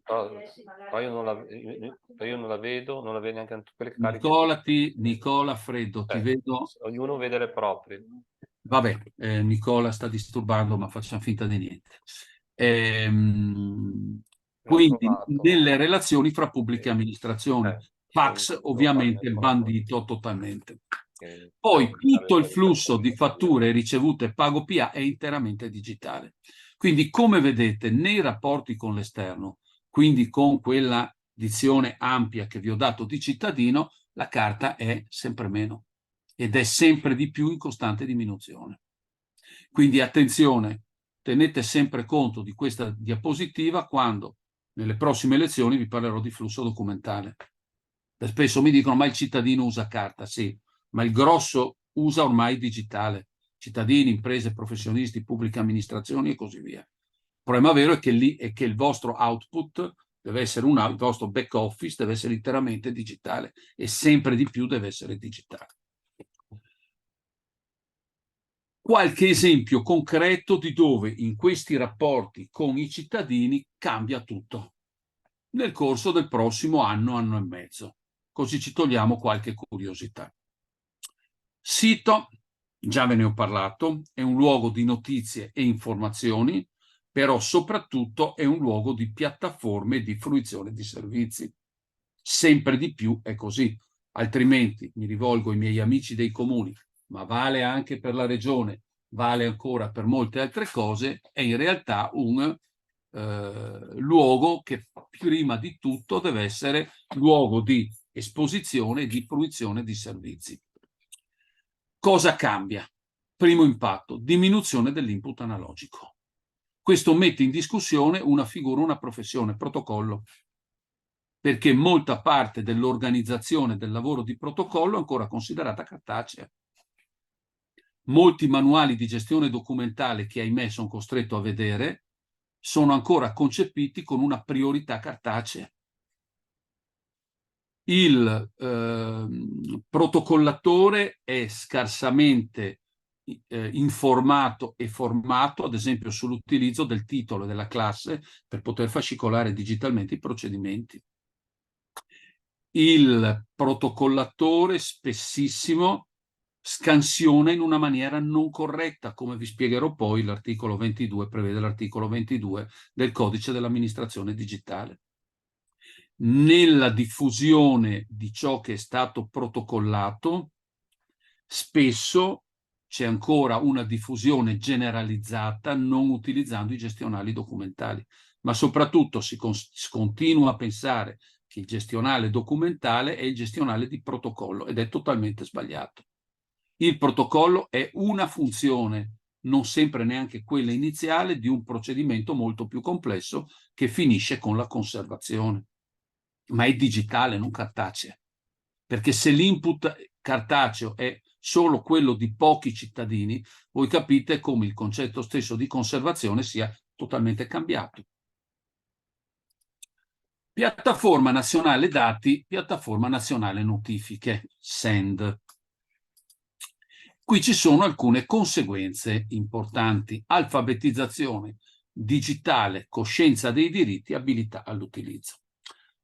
La domanda che mi faceva prima quel vostro collega indica già come attorno al tema di SEND dobbiamo fare una grande campagna di comunicazione verso i cittadini, per non trovarci fra qualche mese, diciamo così, assediati da cittadini incazzati. Bevo un goccio d'acqua e vi spiego bene come funziona. SEND è la piattaforma nazionale notifiche, quindi a regime tutte le pubbliche amministrazioni non hanno l'obbligo, ma sarà conveniente utilizzare SEND per notificare. Non solo il digitale, perché SEND notifica digitale, ma anche analogico. SEND notifica tutto. Quindi l'ente pubblico si spossessa totalmente dell'attività di notifica. Voi non notificherete più niente. Il vostro flusso organizzativo finisce nel momento in cui voi producete l'atto. Nel momento in cui voi producete l'atto, o singolo o massivo, voi conferite a SEND e SEND sarà già di tutto. E già questo è una roba importante, perché poi vedremo ha impatto sulla vostra organizzazione del lavoro. Come tutte le notifiche sono notifiche a valore legale, tutte le notifiche che voi fate. Ogni notifica che voi fate, dice il decreto istitutivo di SEND, può essere notificato utilizzando SEND. Poi vedremo a quali condizioni, naturalmente. Il problema vero è il buon cittadino, perché il cittadino che come Vianello che lo... Oh, attenzione, SEND in funzione, è già in funzione. Sì, sì, ok, le slide le avrete tutte, non vi preoccupate. Attenzione, SEND è in funzione. Il target Agid prevede 800 pubbliche amministrazioni funzionanti in SEND entro fine anno, perché altrimenti perdono i soldi PNRR. Quindi 800 ci sono. Ma tutti i comuni che stanno facendo bando PNRR per piattaforma nazionale dati immediatamente sono in SEND. Nel momento in cui il Ministero gli certifica che la API che collega i loro gestionali a Send funziona, loro sono immediatamente su Send e quindi tutti gli atti che loro devono notificare li mettono su Send. Ovviamente, per motivi che adesso qui non ho tempo di spiegarvi, notifiche puntuali, se uno ha INAD conviene farle su INAD, altrimenti buttate tutto su Send. Penso, cito soprattutto i comuni, contravvenzioni codice della strada sono massive, tutte su Send, tutte le notifiche fiscali, tutte su Send, perché sono quelle di tipo massivo. Il problema vero è il cittadino. Il cittadino Vianello che sa dell'esistenza di Send, utilizzando SPID e CIE, si è iscritto a Send. Quindi Michele Vianello oggi è iscritto a Send. Ok? Michele Vianello ha detto a Send: ti do la modalità attraverso la quale tu mi dici c'è posta per te. E io ho detto che voglio l'avviso dall'Agenzia delle Entrate c'è posta per te utilizzando l'app Io. Quindi a un certo punto io vedrò sull'app Io la notifica c'è posta per te. Se Vianello non ha l'app Io, può dare il suo numero di cellulare, per cui riceverà un SMS che dice c'è posta per te. Non ha neanche un cellulare, una mail, lo riceverà su mail, una PEC lo riceverà su PEC. Questo è il primo atto che bisogna far fare ai cittadini. Il cittadino che ha detto sono su Send riceve la notifica direttamente su Send. Quindi Appio mi dice c'è posta per te dall'Agenzia delle Entrate, io entro dentro Send, trovo un'area che si chiama le tue notifiche. Send conserva per 5 anni tutte le mie notifiche di qualsiasi pubblica amministrazione. Nel momento in cui io clicco la notifica per aprirla e per vederla, è come se io avessi firmato la cartolina RR, quindi la ho accettata. Ok, grosso modo funziona così. Se il cittadino non si è iscritto a Send, la piattaforma attiva il postino e cominciano le notifiche cartacee. Fin qua ci siamo? Dove sta il problema e la differenza? La differenza sta nel prezzo. Perché se Vianello si è iscritto su Send, Vianello paga 2 euro di notifica. Quei 2 euro sono così ripartiti. 1 euro va alla società PagoPA, che è il gestore di Send, e sono i soldi che PagoPA spende per mantenerla, eccetera, eccetera. 1 euro va al Comune di Venezia. A cosa li deve utilizzare il Comune di Venezia? Li deve utilizzare per mantenere in efficienza i suoi software di gestione documentale. Attenzione che secondo me sbagliando, qualche fornitore vi sta chiedendo di beccarsi lui l'euro. Guai a voi se glieli date, perché è proprio sbagliato, perché non c'è neanche motivo giuridico per darlo. Quindi voi avete una posta a bilancio dove incaricate questo euro, questo euro, questo euro, questo euro. Ok? Il cittadino che invece aveva carta si becca, oltre i 2 euro si becca un altro euro e 40. Inoltre si trova tutte le spese di notifica analogiche che attualmente paga. Quindi un cittadino alla fine si può trovare per una multa di 20 euro costi di notifica euro 20. Metto in conto che un minuto dopo andrà in comune, in autorità portuali, in agenzia delle entrate dicendo scusate, ma che cos'è questo ladrocinio per cui ci sono tutti questi soldi? A quel punto, diritto del cittadino, bisogna lavorare per insegnargli ad andare in Send, perché il modo per evitare il bagno di sangue è quello di portare i cittadini progressivamente ad iscriversi a Send. So già le obiezioni, ma c'è l'evasore fiscale, ma c'è... Neanche se tu gli metti la piattaforma su Marte, uno che non vuol pagare si iscriverà. Questo lo sappiamo. Ma la larga maggioranza che paga conviene andare su Send, se la cava con 2 euro. E vengono abbattuti tutti i costi tradizionali di notifica. Cartacea. Ok? Quindi bisogna cominciare a spiegare bene ai cittadini dell'esistenza di Send e di come funziona Send. Consiglio chi fa notifiche, soprattutto di tipo massivo, che un mesetto prima dell'attivazione di Send comincino a fare una seria campagna di informazione ai cittadini, per evitare poi di averli in coda incazzati. Scusate il termine che ho utilizzato. Ok? Altro punto. Quindi avete capito che send è una bella botta, perché vuol dire che tutte le attività di notifica voi non le fate più. Deve cambiare la qualità dei gestionali e soprattutto la qualità dell'input analogico. Allora, come vi spiegherò bene nelle prossime lezioni, le linee guida Agid non si applicano solo a voi. Le linee guida Agid nella produzione del documento informatico si applicano anche al cittadino, al libero professionista e alle imprese che vi manda documenti digitali. E perché voi possiate accettarli, lasciate stare quelli che arrivano da SPID, che sono corretti di per sé, ma perché voi possiate accettare questi documenti devono essere fatti secondo linee guida. Quindi l'input analogico va migliorato. Vi parlerò a lungo nei prossimi incontri del processo di scansione, che è una cosa che viene data oggi per scontata, ma che spesso genera atti che non hanno valore probatorio. E quindi vi spiegherò e vi parlerò di come si fa una scansione a norma invece e di come bisogna convalidare questa scansione, ma ne parleremo. Poi il tema va posto anche ai fornitori, perché i fornitori in questo momento sono arrivati da voi bandi PNRR chiedendovi soldi per potenziare tutto l'input nei vostri confronti, siti, piattaforme, eccetera.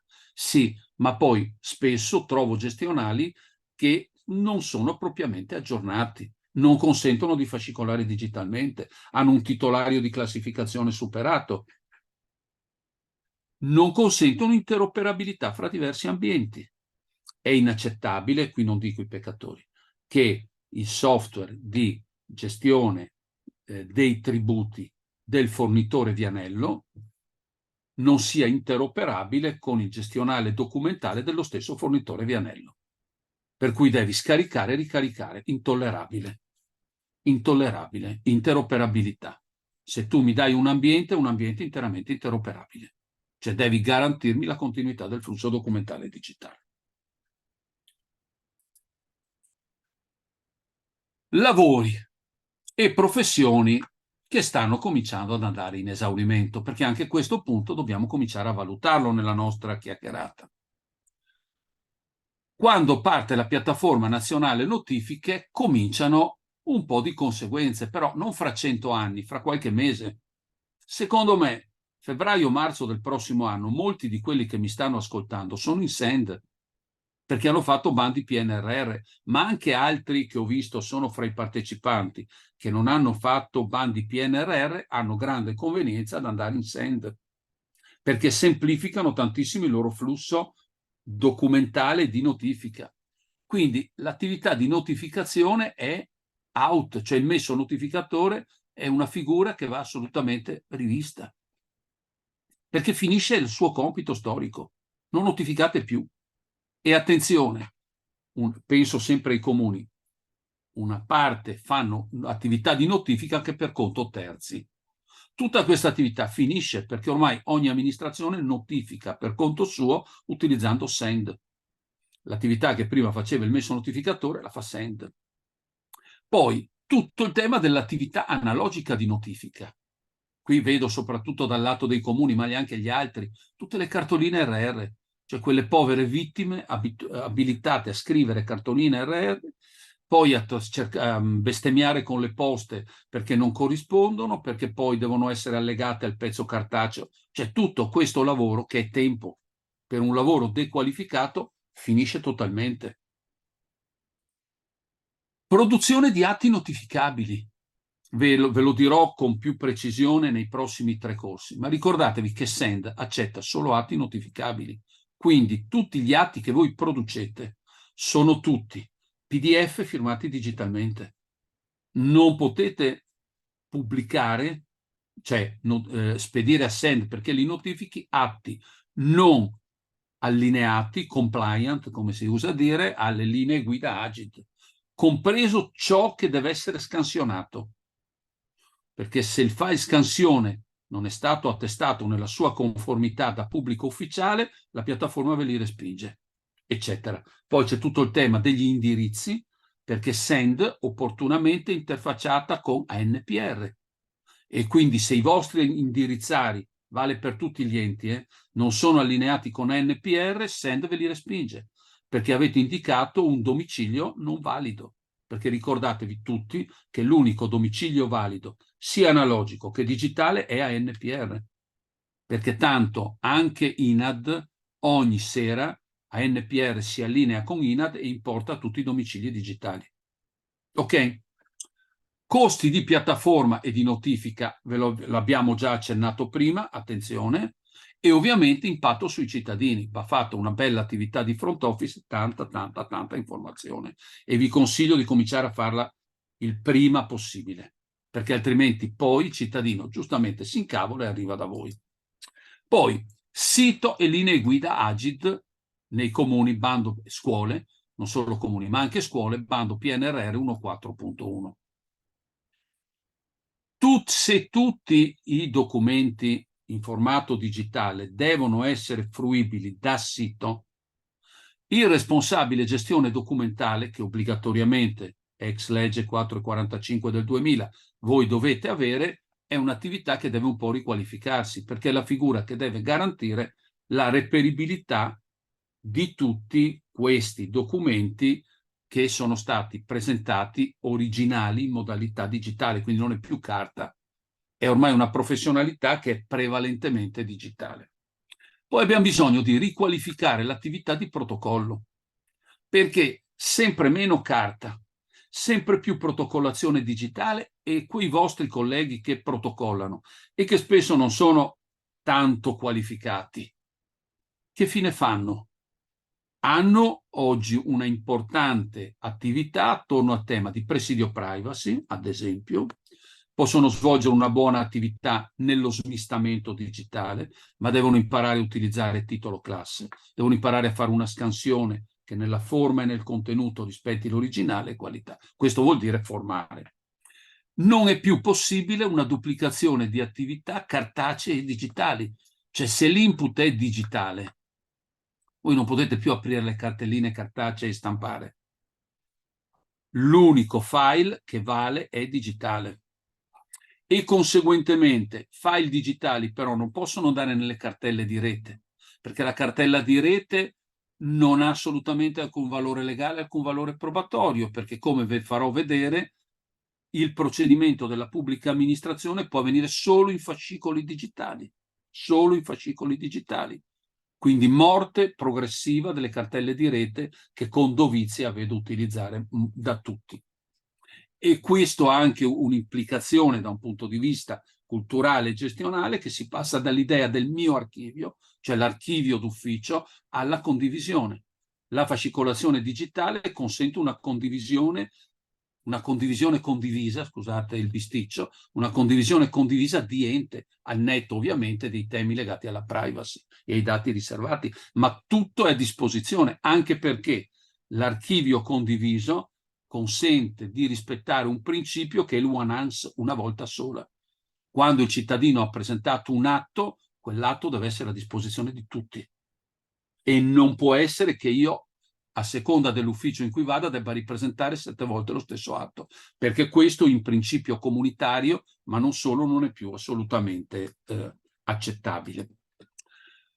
Qui, scusate la casualità del comune di Bassano del Grappa, non ho niente col comune di Bassano del Grappa, semplicemente facendo le slide mi è capitato comune di Bassano del Grappa e quindi ho tirato giù loro. Cioè, un tema delle professioni riguarda molto i siti, perché il sito diventa porta d'accesso, quindi per mantenere a posto quella porta d'accesso ci vogliono qualche professionalità e un impegno maggiore. Qui non ho tempo, ne parleremo nel corso specifico di come riorganizzare l'attività di porting, come cioè passare dal vecchio sito al nuovo sito. Ve lo spiegherò, perché nel nuovo sito non potete portare nella forma e nel contenuto i documenti che avevate nel vecchio, quindi va organizzata un'attività di porting e questa non può essere delegata ai fornitori. Va fatta un'attività costante di gestione e aggiornamento dei contenuti, cioè se il sito è porta d'accesso le indicazioni devono essere costantemente aggiornate. Ma come vi dicevo prima, soprattutto una forte interoperabilità tra ambiente web, sito e gestionali documentali, perché il sito oggi si alimenta dal gestionale documentale, che sia la scheda prodotto, che sia l'area personale. Difatti io vi ho messo nutrire l'area personale, Vedete qui, Comune di Bassano, già accedi all'area personale. Sì, ma cosa trovo dentro quell'area personale? Trovo le ricevute Pago PA, trovo tutti i documenti che ho firmato, trovo l'accesso al fascicolo digitale. E questo è un punto importante, lo vedremo sia nella parte documentale che nella parte quando parleremo di siti. Poi, altro che social, questa non è polemica, abbiamo bisogno di un gruppo di lavoro permanente sul sito, cioè grande parte delle vostre energie devono essere dedicate a mantenermi i siti in costante efficienza. Il sito è porta d'accesso ai servizi per i cittadini, punto. E va mantenuto in efficienza per consentire di restare porta d'accesso. Infine, altre 2 slide e poi provo a rispondere a un po' di chat. Piattaforma nazionale dati. Ora qui segnalo a tutti voi, soprattutto ai miei amici del comune, ma anche a tutti gli altri, la circolare del Ministero dell'Interno 73-2023. Linee guida per l'accesso dei comuni ai dati della NPR attraverso piattaforma nazionale dati, istruzioni operative. Allora, la traduco in una battuta. ANPR è stata considerata nei comuni, ma molto anche dal Ministero, come una sorta di chiesa. È una chiesa che andava ben custodita, con una sua gerarchia. I cardinali, i vescovi, gli ufficiali di Stato anagrafici, bla bla. Oggi non è più così. ANPR è aperta. Dall'uscita di questa piattaforma, di questa circolare, giugno se non mi ricordo male, ANPR è aperta. Qualsiasi servizio per fini istituzionali può accedere alla banca dati ANPR. Guardate che il salto di qualità è infinito. Io ho letto ad esempio le funzioni istituzionali, l'allegato 3 indica tutte le funzioni istituzionali ad esempio nei comuni e piacevolmente era citata anche la biblioteca civica che vuol fare la verifica che tutti gli indirizzi degli iscritti siano corretti, lo fa potendo parlare direttamente con ANPR. Non ha più bisogno di passare per l'ufficio anagrafe, va direttamente in ANPR.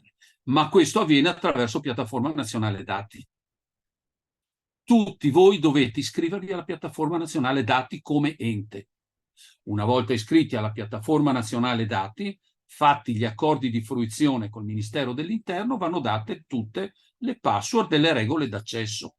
Quindi, impatto. Gli uffici anagrafe non attribuiscono più i permessi di accesso.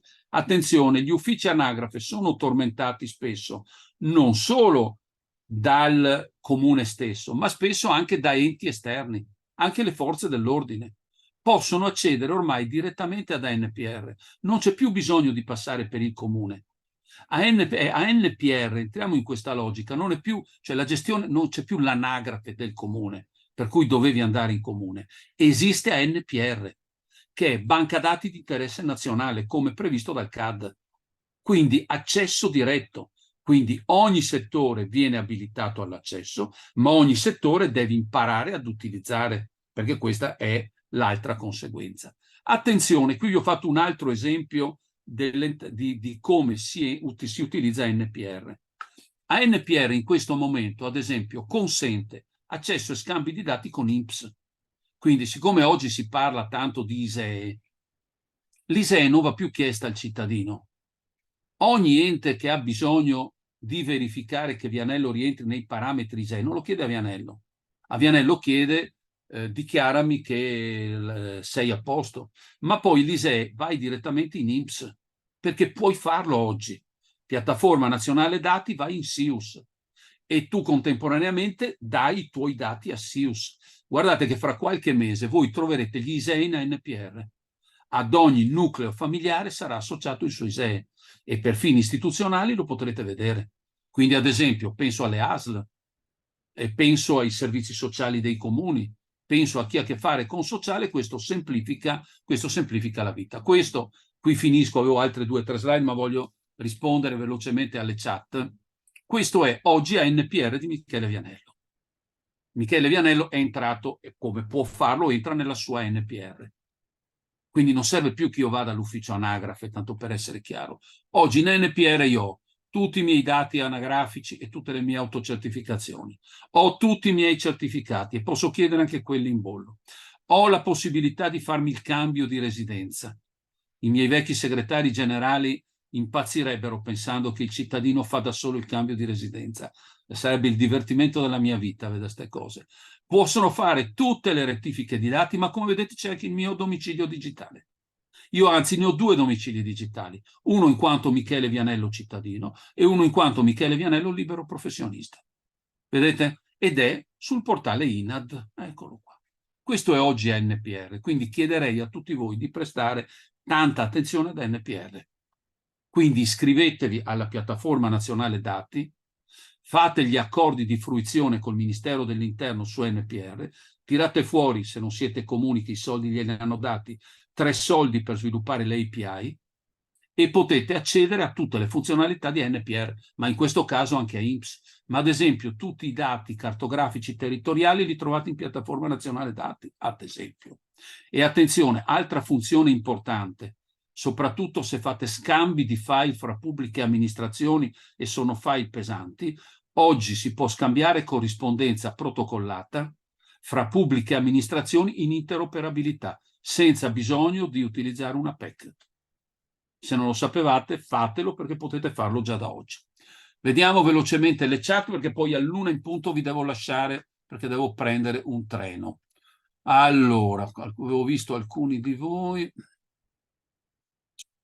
Vedo domande, relatore riferimento alla risposta, ma così non l'abbiamo vista. La sezione domande. Ah, cavolo, perché non era risposto? Mi dispiace. Riguardava le domande e risposte, mi dispiace davvero. Ok, avete qualche domanda da farmi in questi 5 minuti finali? C'è un'altra domanda che è arrivata, Michele, in questo momento, in domande e risposte. Aspetta che vado in domande e risposte. Che però non apro, aspetta. Poi perché non mi si apre domande? No, la leggo io. Vai. No, non mi si apre domande e risposte. Ah no, qua, aperta. Le forze dell'ordine continuano a chiudere ai comuni l'accesso all'anagrafe, sostenendo che ancora non possono accedere nemmeno. Ho riferimenti in merito a quanto affermato sull'accesso. Possono farlo, cioè devono chiedere al loro capo. Cioè il loro capo è il Ministero dell'Interno, ma possono farlo. Cioè ormai a NPR dovete guardare quella. Allora, sono uscite alcune circolari, Ministero dell'Interno. La prima è quando è stata fatta, cioè è possibile fare tutto questo perché ad ognuno di noi, assieme al codice fiscale, è stato attribuito anche un codice alfanumerico. Peraltro, non alfanumerico, numerico. Il vostro codice numerico, voi se entrate nella vostra posizione NPR lo vedete. Da quel momento si è aperto tutto il tema dell'interoperabilità e della possibilità di accesso ad NPR. Ovviamente non litigate con le forze dell'ordine, per cui se il povero maresciallo vi chiede qualcosa, fatelo. Però quello che gli va spiegato è che in realtà lui, chiedendo al Ministero per l'Interno, al loro comando, può accedere ad NPR per fini istituzionali. La Polizia Municipale per accertamenti giudiziari può oggi accedere direttamente ad NPR senza passare per l'ufficio anagrafe. Stessa cosa vale anche per tutti gli altri. Poi guardo se ho riferimenti normativi. Dunque, potrebbe ripetere gli estremi del bando PNRR sull'elettorale, è uscito, lo devi guardare, è uscito il 5 agosto, se non mi ricordo male, stanziamento forse 20 milioni di euro, potete ancora chiedere, il bando è ancora aperto e vi consente entro 30 novembre di creare l'API che collega ANPR al vostro elettorale, perché tutto l'elettorale voi lo troverete direttamente in ANPR, così come in sperimentazione anche lo stato civile, per cui nell'arco di qualche mese anche tutto lo stato civile lo trovate interamente digitale su ANPR. Quindi questa mia scheda fra qualche mese sarà popolata anche da altro. Ok? Michele, ci sono altre 2 domande, una che riguarda come si Veloce perché accede. devo fuggire, ti perdo un Sì, treno. Allora, no, dopo le salviamo e le daremo risposta magari la IBAN, prossima volta. allora, tema di IBAN. Allora, IBAN non si può fare. Vedi, linee guida Pago PA pubblicate da Agid, se non mi ricordo male, febbraio del 2018. Quindi IBAN non potete né pubblicarlo sul sito, né in amministrazione trasparente, né in modulistica, perché altrimenti voi sembrate formalmente in pago PA, ma in realtà i flussi non finiscono mai in pago PA. Poi io capisco, capisco che esiste un problema di costi che le banche in modo un po' ladruncoloso provano a caricare sul cittadino, ma lì è un bonifico, si chiama IBAN, si chiama bonifico. Sottoscritto un contratto con la sua banca per cui i bonifici non li pago. Idem, io non pago gli IBAN. Scusate, pago PA. Qui bisogna fare cioè la finisco in questo modo. C'è bisogno di una forte comunicazione rispetto ai cittadini. Cioè inutile, più giro voi, le amministrazioni e così via, più ritengo vada fatta ormai questa attività e visto che sono in sede regionale, al più presto vanno attivati i facilitatori verso i cittadini. Questo sì, perché ormai c'è un bisogno infinito. Scusatemi, ma oggi sono proprio di fretta, devo pigliare un treno e quindi Va bene, Michele, l'una l'abbiamo raggiunta perfetti. ti salutiamo e ti Io ringraziamo. ringrazio tutti voi e sono ansioso della prossima puntata. Grazie, intanto io mi trattengo un attimo, do le ultime indicazioni, raccolgo le ultime domande e poi ci sentiamo. Poi casomai me le mandi e prossima volta gliele rispondo. Certo, grazie Grazie Michele. infinite a tutti voi, buon lavoro, grazie. Adesso se potete trattenervi un attimo. Allora, io mi sono segnato le ultime 3 domande che non abbiamo avuto possibilità di rispondere. Allora, che sono l'IBAN, anche se qualcosa è stato detto, il send e i back office. Poi vedo che allora vi ho dato delle indicazioni in chat su come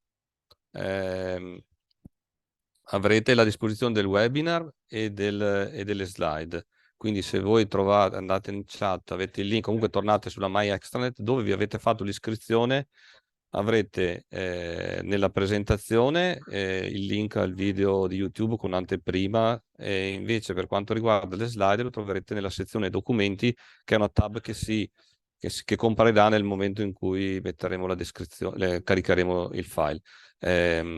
Quindi troverete tutto sempre allo stesso link.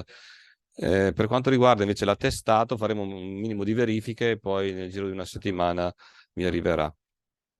Siete molti numerosi, vi chiedo di registrarvi già agli eventi successivi perché così riusciamo anche a capire quanti siete e ci organizziamo in vista dei 2 laboratori, perché se i numeri sono quelli oggi di almeno 100 persone, cercheremo di organizzare dei laboratori online con magari dei tavoli di lavoro. Poi con Federica cercheremo di trovare il sistema migliore.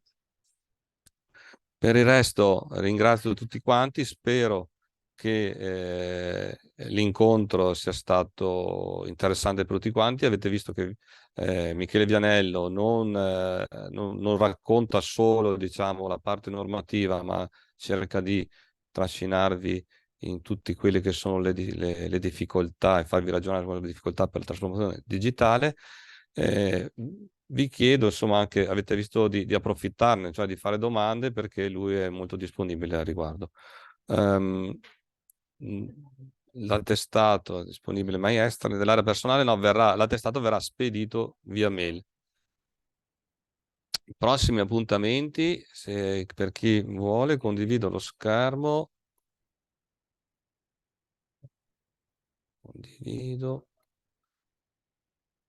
Andiamo sulla My Extranet, sotto presentazione dei cicli, faccio tutto il giro, come organizzare un processo interno, comunque insomma voi navigando, ditemi se si vede tutto quanto.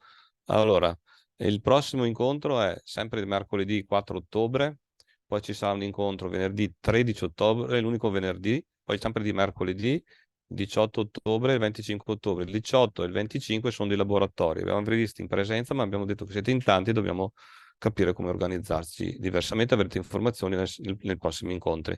Quindi 27, 4 e 13 ottobre. Se andate su Maestra trovate anche partecipa all'evento, basta cliccare e comparirà insomma il tasto partecipa. Per quanto riguarda invece, vediamo se trovo un evento con già dei video.